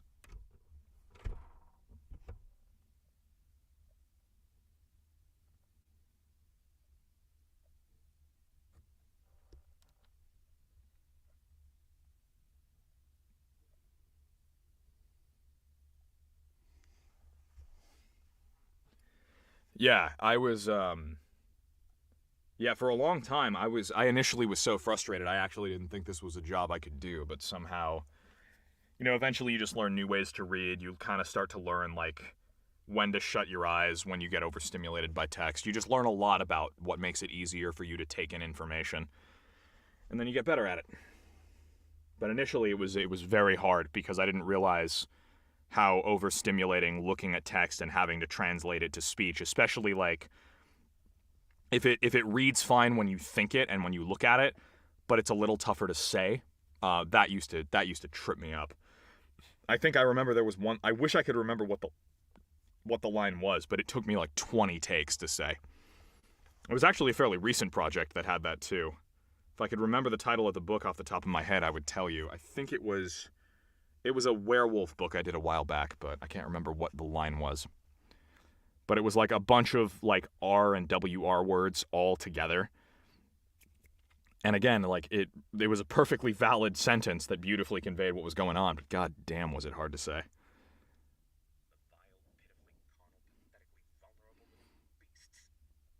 Yet, if letting the Jinni fondle her hand once a night would in turn provide her with the sustenance she needed to make it to the dragon's territory as something other than a starving, emaciated skeleton, Kashifa wasn't about to argue with his weakness. We might be able to work a deal, Jinni. Immediately, his eyes brightened and he sat up straighter, opening his mouth. Later! For now I intend to rip some bullets from my skin, and I would appreciate it if you would avert your... She choked on the word filthy and hastily scrambled to find another word, recovering with pretty eyes. I would remove my clothes, and like hells am I going to have you watching me as... She trailed off, however, as her mouth fell open, realizing what she had said. The Jinni, too, seemed likewise affected. He had cocked his head at her like he was having trouble comprehending. Stumbling, uncertain, he said, Did you just say my eyes were pretty, Mondib? Staring at him, seeing the multi-hued purple striations of his irises that she had always secretly thought to be beautiful, she blurted out the only thing she could. No! A slow grin twitched the Jinni's mouth. How long have you thought they were pretty? Since I caught you on your ass stuffing yourself with dates of tafalat. She felt her face flush hot. Instead of responding, however, she feigned interest in picking a piece of meat from between her teeth. I really have no idea what you're talking about. Which only made the infuriating horse son's grin widen. A long time, then, he tisked, his beautiful eyes dancing. Dare I say since a certain oasis? She found the offending chunk of muscle and flicked it into the fire. But the Jinni was not finished. Grinning, he cocked his head at her and said, You had me completely convinced for 3,000 years you found the color repulsive and unnatural. Which leads me to wonder, what other parts of me do you find beautiful, Mondib? Kashifa choked in her horror. Furies do not find men beautiful. But he was watching her much too closely, having that all-too-sharp look of a serval watching a hare. With heart-stopping accuracy, he noted, But you do. Yes, the dragons would definitely get their chance at his services. Hackles raised, face burning, she got up and moved to the opposite side of the dwelling, putting the fire between her and the Jinni. Without another word, she began ripping bullets from her flesh, focusing on the pain to distract herself from the horror of his thoughtful perusal. Then she rolled to face the wall and went to sleep, ignoring all of Akrab's further attempts at conversation. Imelda had Herr Drescher and the rest of her air team in the chopper and lifting off 10 minutes after the winds had died. Her ground team had already set out from the lodge they'd been renting near Squentna and would meet them on the river. What makes you still think the Jinni's in the area, Inquisitrice? Jacques asked, very careful to keep his gloved fingers fisted on his weapon and not on the helicopter's built-in safety rungs. Imelda wasn't sure. With the wolf dead, there really wasn't any reason for the Jinni to stay in the First Realm. Yet her gut had always served her well in the past, and it was telling her that the Jinni was still within range. She leaned forward and tapped her Italian bodyguard on the shoulder. We need to stop at the wolf's corpse before we go upriver, she told Giuseppe. Something about what her padre had told her about angels was bothering her, and her instincts were telling her she needed to revisit the scene of the vision. The even-faced co-pilot gave a slight nod and spoke into his headset. Herr Drescher grunted and rattled off a loud and lengthy bit of German, after which Giuseppe turned back to her and said, "Herr Drescher says he'll do it, but you must stay near the helicopter, in case the winds come again." It irked Imelda that the pilot had the audacity to decide whether or not to follow her orders, but she held her tongue. Inquisidora Zeneda had put this crew together with the intention of seeing her fail, and already Imelda had not only succeeded, but excelled. Her group, all 22 of them, including herself, had come to be known as Los Peces Nieves in the North American order. The snowfish, in part due to Jacquot's love of ambushing their prey from the water, and in part due to the meaning of Imelda's surname. Her biggest success so far had been the Phoenix. Her predecessor's team had been completely annihilated to a man, their bodies still unrecovered. Probably why, of course, Zeneda had given Imelda the task after only 3 hours upon landing at the Anchorage International Airport.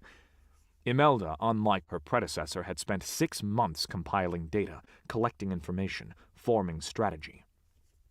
Women, it had quickly become clear, had been their weak point. The Werverine, fool that he was, had a soft spot for the female form. And after all of her planning, the strike had gone down without a hitch, except for the fact that there had been an extra werewolf and a ginny that had not been in her reports. Survivors, it seemed, of some kind of massacre that had taken place on the Phoenix's property that spring. Imelda was still trying to figure that out. Some sort of struggle over territories, she was sure. The wolves had been on a rampage, killing everything within a 20-mile radius, but all of it had ended on the Phoenix's doorstep, with silver bullets. So much had troubled her about the 40 dead werewolves that the day before she was scheduled to finally take her team in to make the strike, she did not sleep at all. She spent the night staring at the ceiling, wondering how many of her team's faces would be there to greet her at breakfast the morning after the attack. And yet, it had gone down completely without a flaw. The ginny couldn't even be counted as a flaw, not really. It was an unexpected boon, something she had been completely not expecting. She was still racking her brain trying to figure out what the ginny was bound to. It had to be an object of some sort, something of metal or stone that a magus could tie a binding spell to. Wood would work, to a degree, but it wouldn't hold a ginny's soul cord for very long, and after a few days would simply disintegrate. She wondered again if it had somehow been the winged symbol that had held the ginny in the first lands. She'd had it tested, but the technician had assured her that, while it seemed to have been used for magic many times in the past, it was currently free of spells or ties. The whole situation bothered her.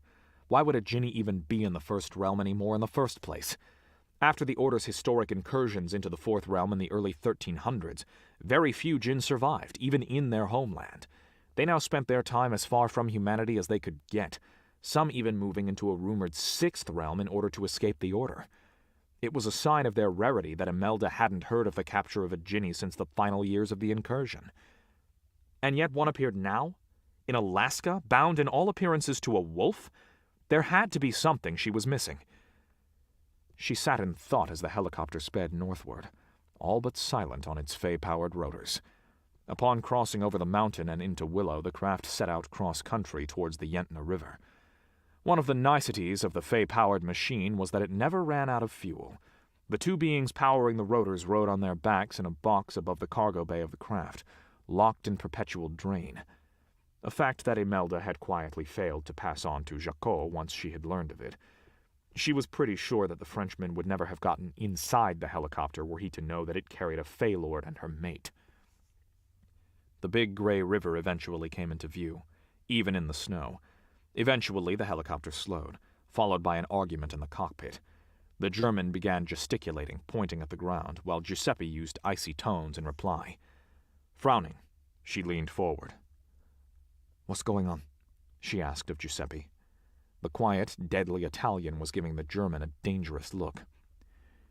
"Herr Drescher says this is the place where you killed the wolf."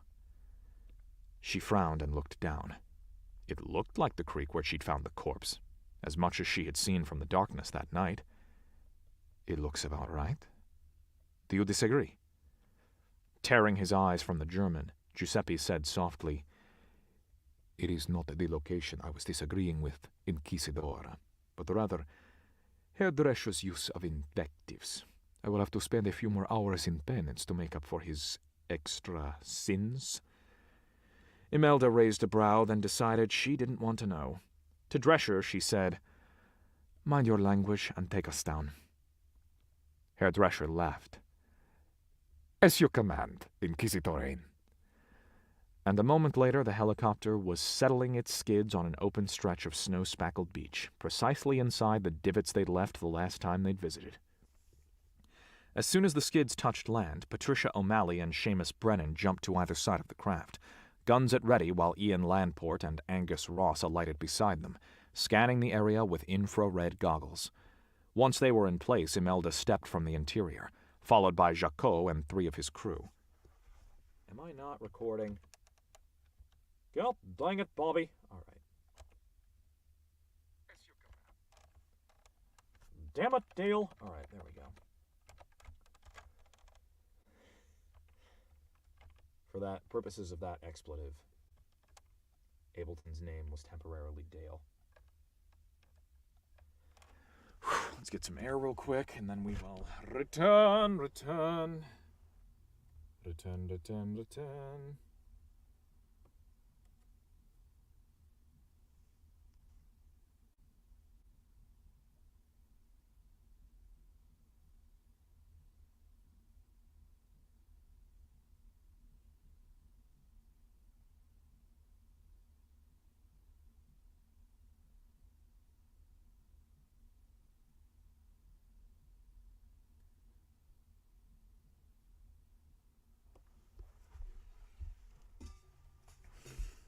Oh, man.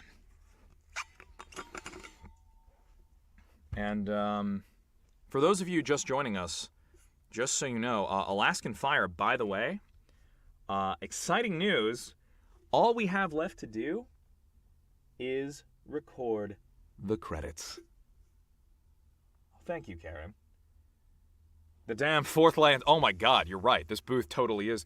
See, that's how I get in character. That's how I method act as a Krab, is I make my booth like his homeland, so I know what it's like to live there. Yeah, so like, as far as I know, the polishing's done. I only had a couple retakes to record in polishing. We are so close. So very close to completion.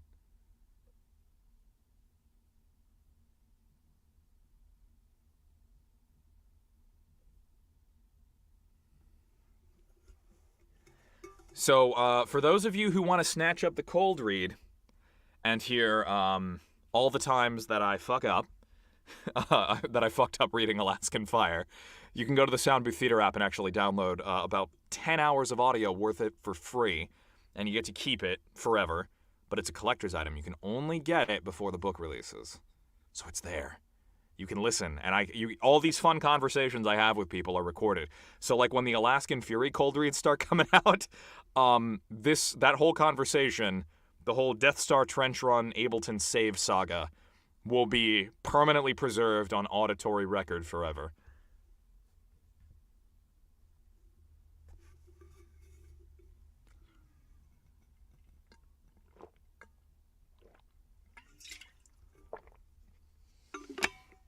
Yeah. So that'll be... The reviews have like 5 stars. This is really good, but it takes a weird turn towards audio software for about 30 minutes, and then it goes back to the story. But I don't know what that interlude was. I don't know what the narrator was doing there. Thankfully, they're very clear about like what the cold reads are. It's like, no, you get to listen to what it's like for us when we live in here, in our booths.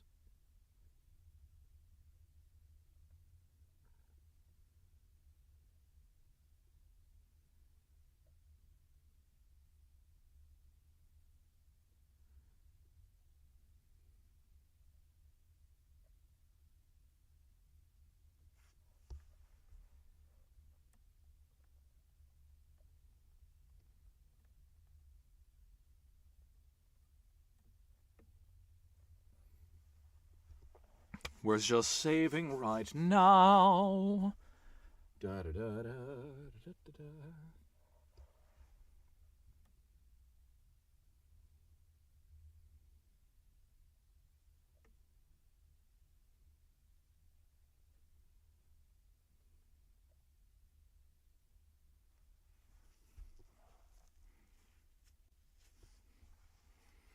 Saving, the blue ring of saving death. Holy shit, we are almost an hour into set 2. That is cool. About an hour and a half of work, and we're about an hour in. I will take that. That's 1.5 to 1. Not my best, not my worst. Twice as good as my 3 to 1, though, when I was first starting out, so I'll take it. Oh, and me singing. Oh my god, I forgot that was on here. Holy shit. I need ice for my feet, so like one of the things that I've learned is I never wear socks in here. So I actually have like a soft mat below me. And then in order for the mat to not make noise, I stand on a towel. So that muffles noise. And then the other thing I would look at is I've heard of people like putting a tiny, very, very small fan inside of a bucket of ice with a bunch of holes drilled in it, so it blows cold air all around the booth. I'm thinking of doing that. I might actually need to hit up my local Home Depot, then go borrow a drill from someone and just be like, yeah, I need to assemble some things to make these long periods more sustainable. Because I love being in the booth for long periods of time, but god damn.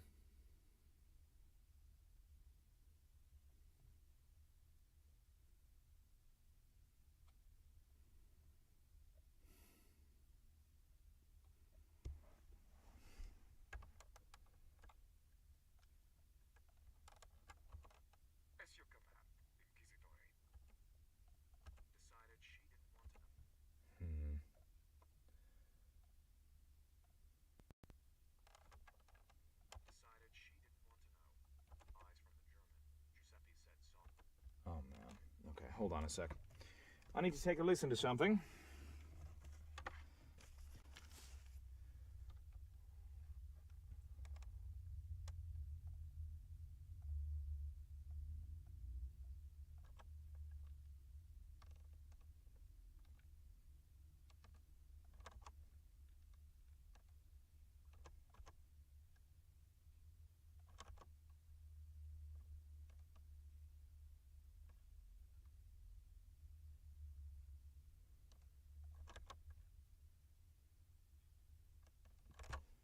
That's weird. What's going on here? Sorry, I'm detecting a,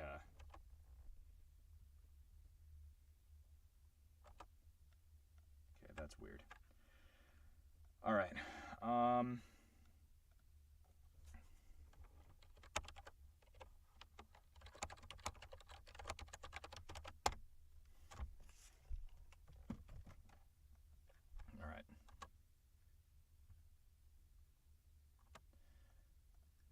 Alright. And we're back. So following as you command, Inquisitorine. Inquisitorine.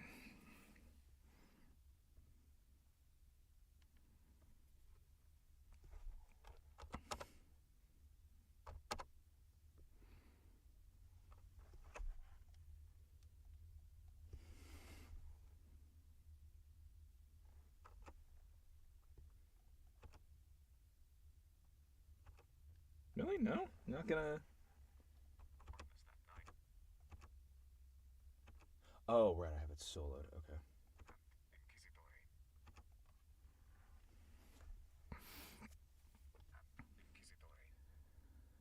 And a moment later, the helicopter was settling its skids on an open stretch of snow-spackled beach, precisely inside the divots they'd left the last time they'd visited.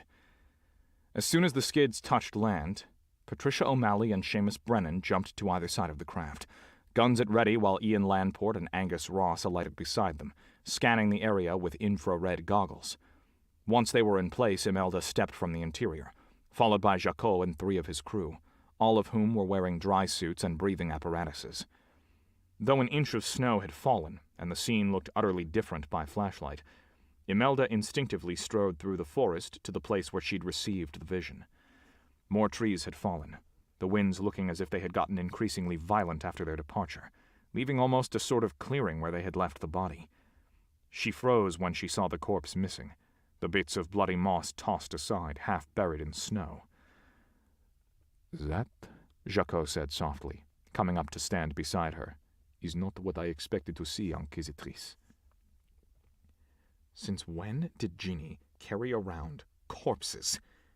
Imelda stood there a long moment, considering.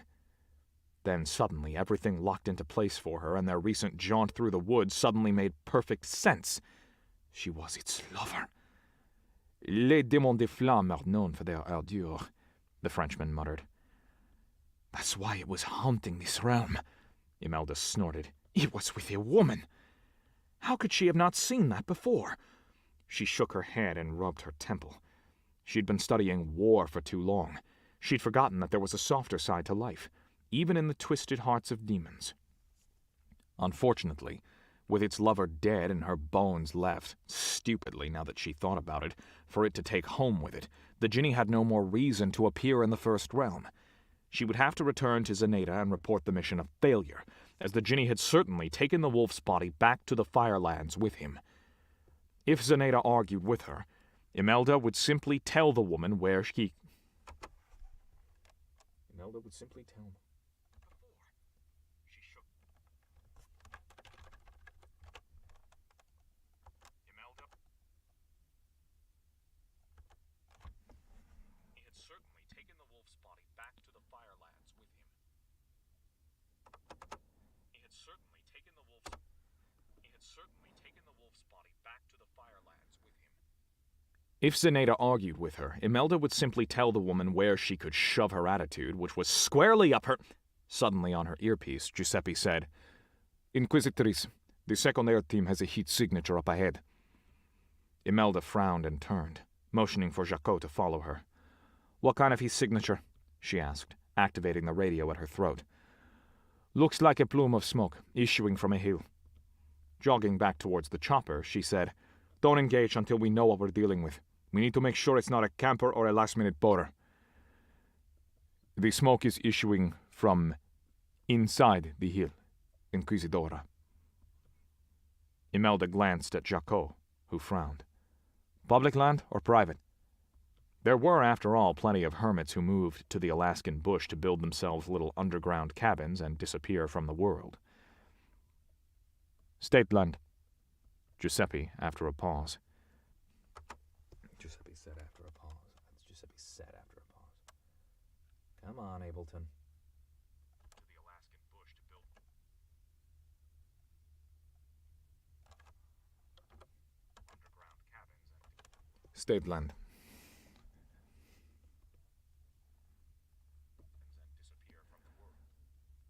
State land, Giuseppe said after a pause. Ortega says there's no private cabins for miles. Well off the river or its tributaries. Well off the river. Not river. River. River, damn it! Ortega says there's no private cabins for miles. Well off the river. River, Jesus. Ortega says there's no private cabins for miles. Well off the river or its tributaries. Whatever it is, it wanted to be left alone. Imelda's heart began to pound. Sounds like another one. Stay out of earshot. I want the entire team in position before we strike. Have any idea what it is we're dealing with? Mudrunners? Fae? She asked, breaking from the trees and jumping into the cabin of the helicopter. Once Jacot and his team were back aboard the four...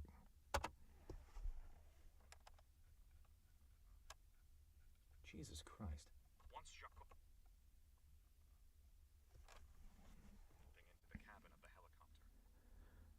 Once Jacot and his team were...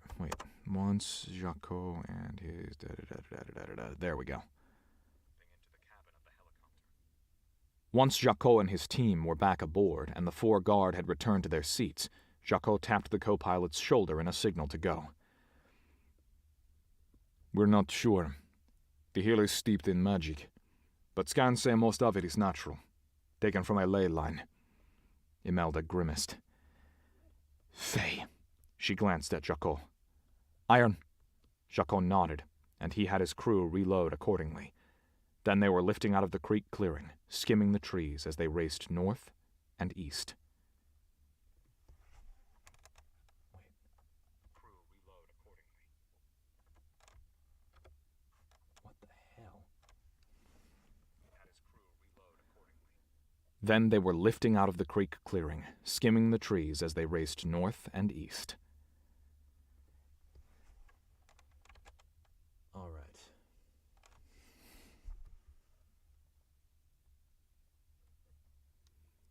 that is a chapter.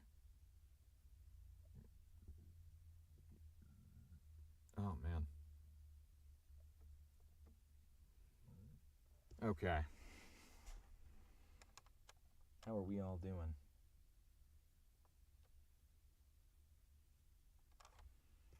Yeah.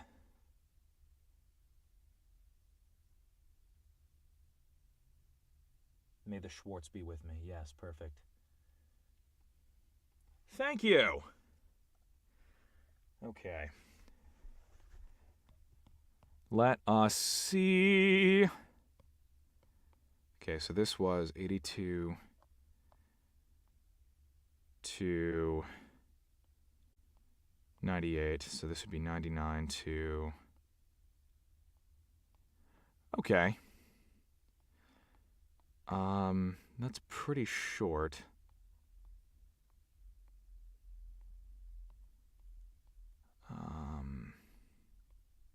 That's a longer one.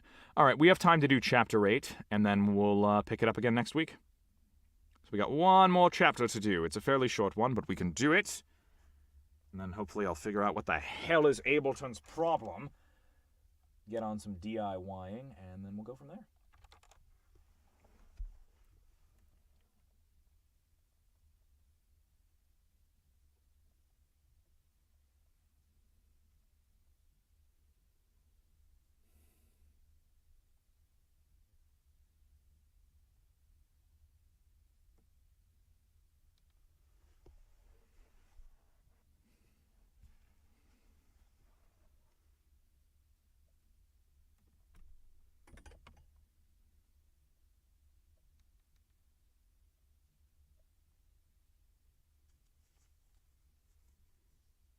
Okay.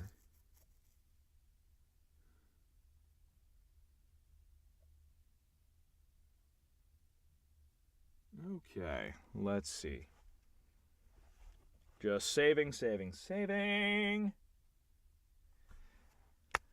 And we will have ourselves a full 2 to 2.5 hour cold read, which is about what I was hoping for.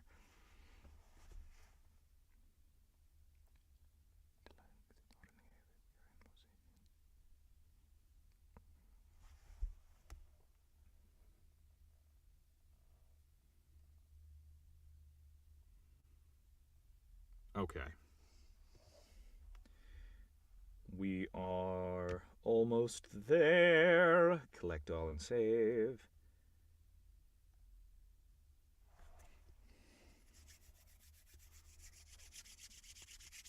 Exciting. I love it when technology does the thing.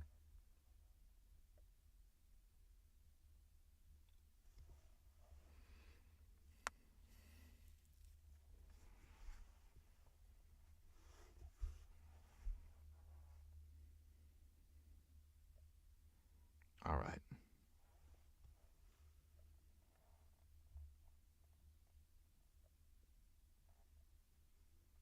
Save. Finish saving so I can do chapter 8. And we'll have a good solid cold read for the day.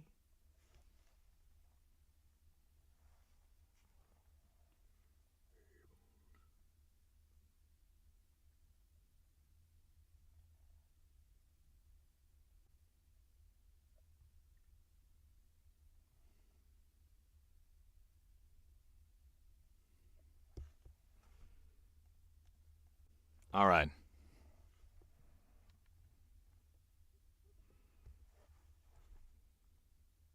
Chapter 8. Small Kindnesses.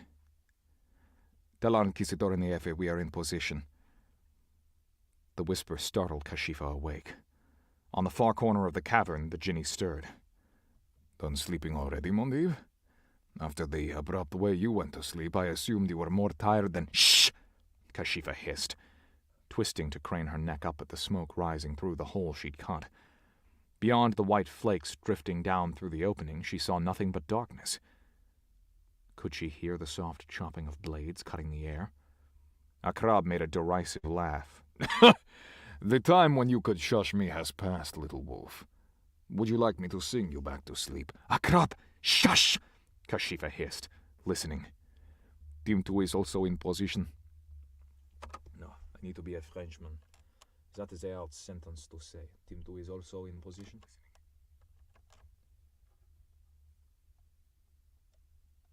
Team 2. French. Need to key phrase my way into that. Alright. Here we go. Key phrase your way into it. Team 2 is also in position, she heard a Frenchman say, like a static whisper in her mind. The Spanish-tinged female voice that Kashifa recognized from the attack on the sleeping Lady Lodge said, Team 2, hold your position. Team 1, light up the chimney. Smoke them out. They're here, she cried, scrambling away from the wall. She saw movement in the smoke above and instinctively threw up a shield to match the curvature of the earth bubble. Something rattled against her shield, trapped in the smoke hole. A moment later there was a blinding flash, mostly hidden by the earth above. She heard the sound of men yelling above her. But for her own part, Kashifa dropped to her hands and knees, unable to see more than blurry shapes. Mondib! The Jinni bellowed, likewise affected. I'm here! Kashifa felt something hammer against the shield at the entry she had carved into the dirt, and the reverberating rattle of gunfire pummeled the wall of energy as bullets slammed into her mental barrier. Can't get through the front door. They've got some sort of shield up. Use the face bar. Kashifa's eyes widened. They have face bar! Akrab, go! She saw movement in the corner of her eye, and the Jinni vanished. A moment later, her shield was shattered as something pierced it, then soared across the cavern. How the hell, Ableton?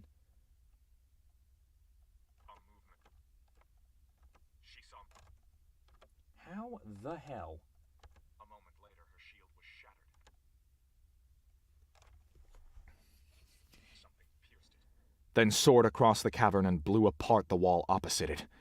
Kashifa endured the mental agony as her shield dissolved, but her training as a fury took hold. While at rest and calm, Kashifa had to concentrate a few moments to reach her center, but in battle, especially while experiencing pain, she could find her center in the space of a heartbeat. Merciful God! Something just lit up the infrared right beside you, Team 1. It's outside to the north-northwest. North-northwest. Jesus Christ. Went a little Castilian with my Spanish there.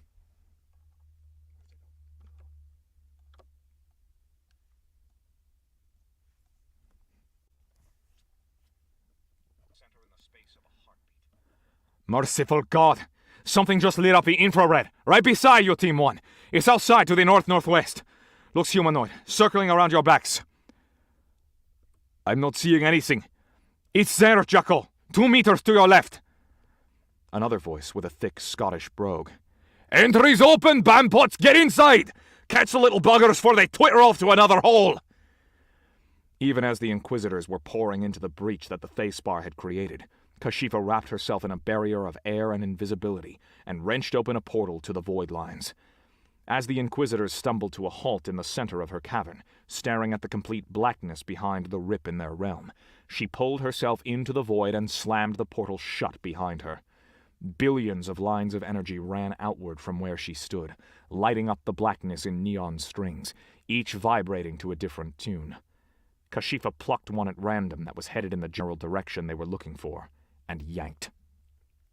Cold washed over her as the void walk carried her at unearthly speeds through the frosty blackness.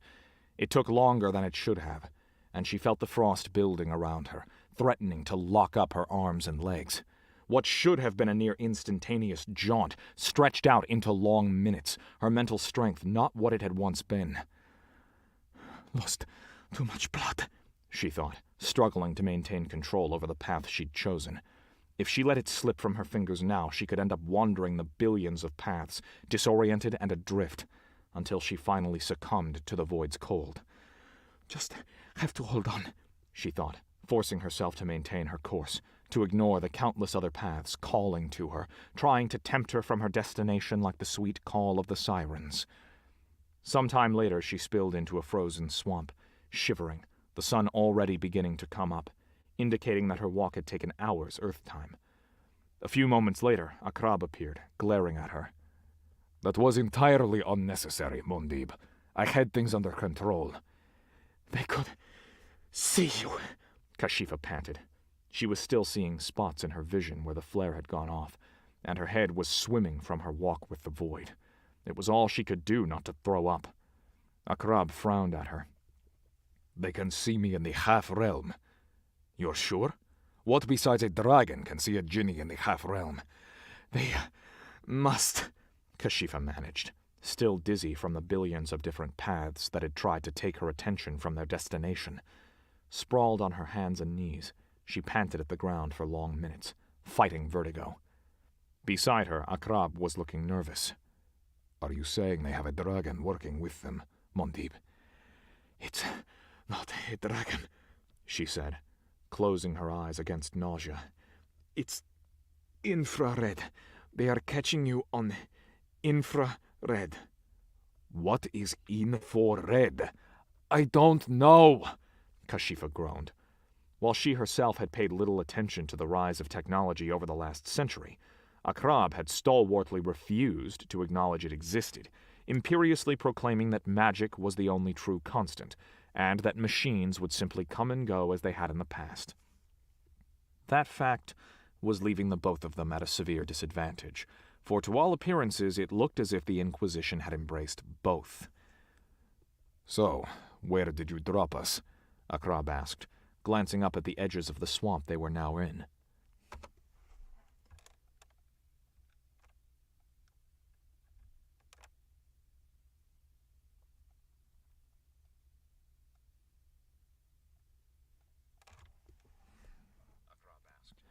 Glancing down at the edges of the swamp they were now in. The snow here was deeper, and the air colder. He wrinkled his face as he watched the snow melt around his feet. Goddess, but I hate this stuff. Unsteadily, Kashifa stood up and looked around. Can't be far. Without tapping a ley line and taking the time to prepare, the best jump she could hope for was a few miles. And on such impulse, and as weak as she had been,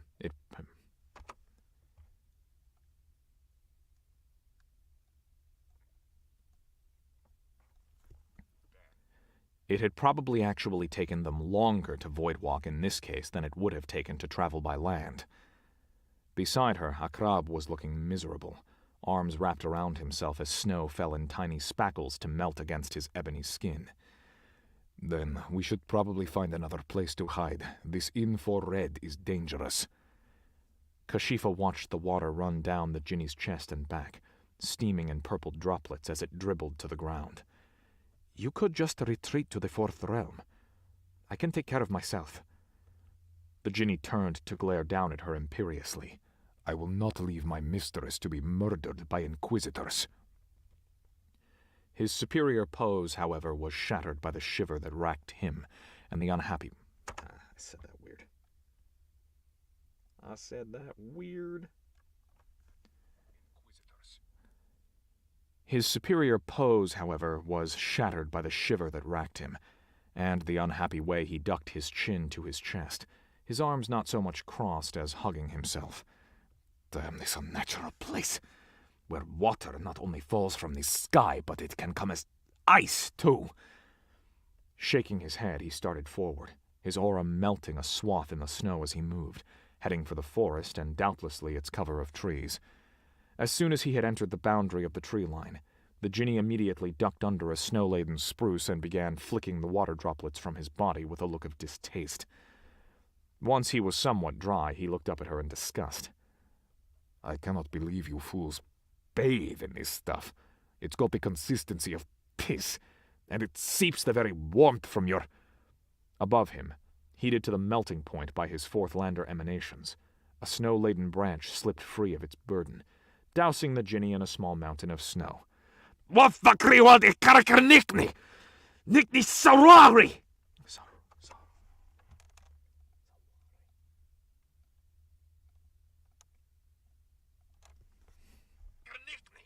Nikni Sarawi. Jesus. Nikni Sarawi. Nikni Sarawi! Akrab cursed, flailing, which only made more branches drop their loads upon him as his temperature increased. Seeing that, Kashifa took pity on him.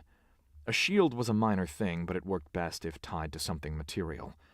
As the Jinni hopped and brushed the snow from his shoulders, shouting his displeasure, She broke a thumb-sized branch of spruce into a 2-inch piece, then wove a barrier upon it.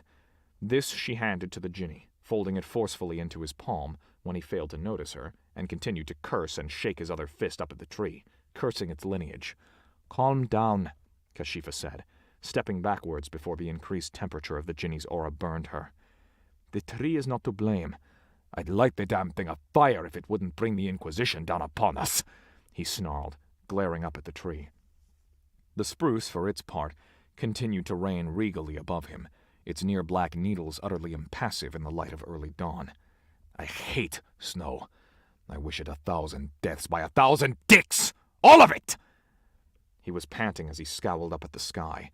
The snow around his feet melted into a bare patch of soggy moss and grasses. "If I never saw this white Kara again, it would be too soon." "That should help," Kashifa said, gesturing at the tiny piece of wood she'd given him. Akrab gave her a glare, his face still wrought with irritation. "What should help?" "The twig," Kashifa said. For the first time, Akrab scowled down at the stick in his hand. "What am I supposed to do with this, Fury? Light a fire? I don't need a stick to start a fire, Mondib. All I need is a pompous leper of a tree!" He snorted and flicked her offering into the snow and scowled up at the spruce again, obviously contemplating lighting it on fire despite the 80-foot pillar of flame it would produce once the resinous sap caught fire. Sighing, Kashifa went and retrieved the stick, then once more pressed it into his palm, forcibly folding his fingers around it. The Jinni, she knew, despite his command of Fourthlander magics, was not a magus. He could not feel the barrier she'd woven into it. "Just carry it. It will help." Akrab glared at her, obviously in a foul mood. "Help what?" Kashifa backed up to a snow-laden birch tree, and then, harnessing the strength of the Third Lander in her blood, she slammed her fist into the papery white trunk behind her. "Miserable Manukahara!" the Jinni screamed as snow pounded down all around him, yet didn't touch him. Kashifa leaned against the tree and crossed her arms over her chest, surveying him with amusement. "That better?" The Jinni, still steaming in purple rivulets from the snow of the spruce tree, yet untouched by the snow of the birch, was staring at her in open-mouthed shock. He glanced down at the little stick in his hand, then at her, then at the stick. Looking utterly flabbergasted, Akrab's mouth hung open as he blurted, "You wove a shield for me? You?"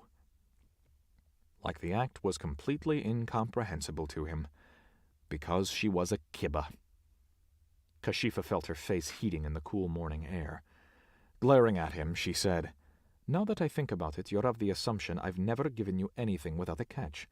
So, we should probably bargain for it." She uncrossed her arms and reached for the Jinni's hand. Akrab hastily lifted his fist well out of her reach. "You can't take back a gift, Mondib." She narrowed her eyes at him, the Jinni's massive fist hovering about 5 feet above her head. "Maybe so, but I can unravel its weave at 100 cubits." Akrab smiled at her through her teeth. Through his teeth. I said through her teeth. That was weird.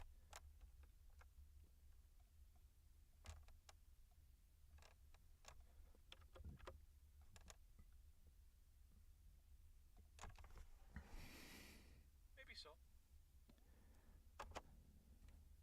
Maybe so. But I can unravel its weave at 100 cubits. Akrab smiled at her through his teeth. "I will make considerations for your gift. Perhaps tonight I will not profane your body in exchange for my supplies." Kashifa scowled up at him. "Perhaps I'd find that acceptable." Warily, the Jinni lowered his arm, though he looked ready to snatch it away again if she reached for it. "Then we have an accord."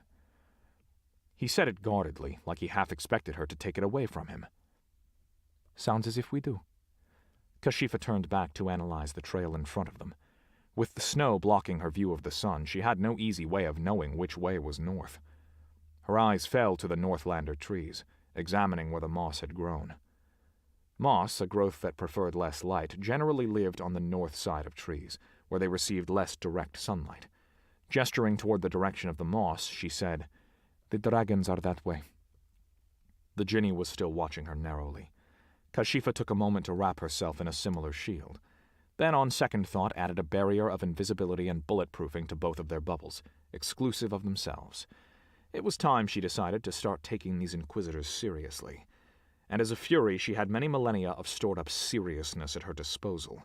They would not catch her unprepared again. Thank you for the shield, Mondib.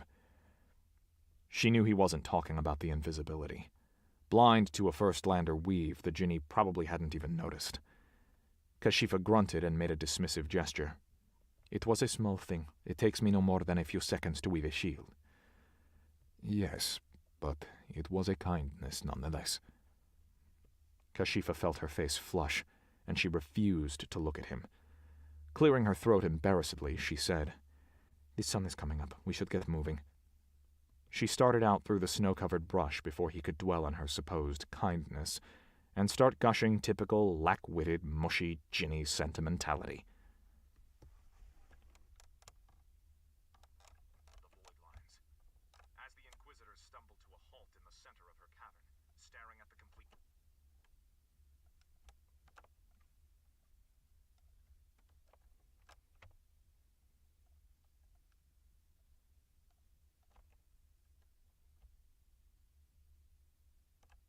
Chapter. Beautiful.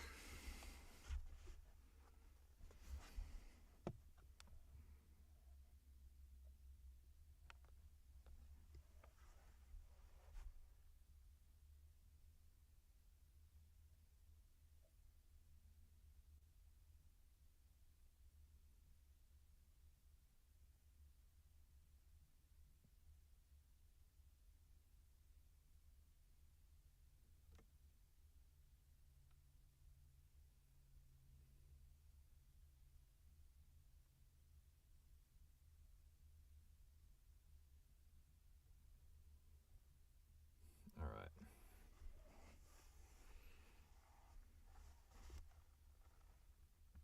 Thank you.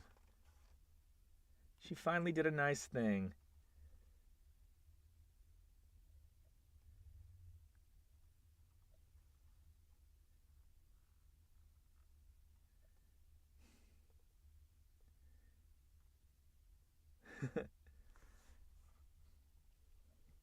Yeah, it should. It should. I should try talking sexy to Ableton. Maybe that's why my recording software cooperates when I read romance novels. It's like, I'm just going to assume that's for me and behave like a good recording software for you.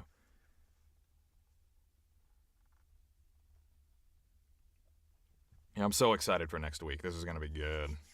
It's going to be good.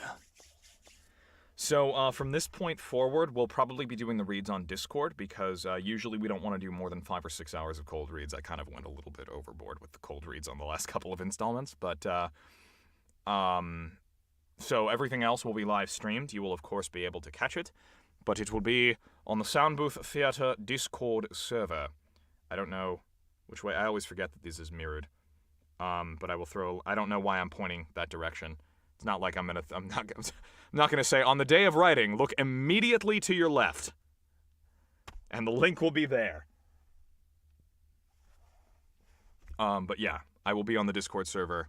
And of course, as I ship these cold reads off to the fine folks at Soundbooth Theater, for them to work their magic with this, keep an eye out for it on the app, because you'll be able to access the first 5 to 6 hours of this story prior to its release. But only then. Alright, everybody. Thank you for joining me. I shall take my leave for the evening. I shall see you all again on Saturday. Good night.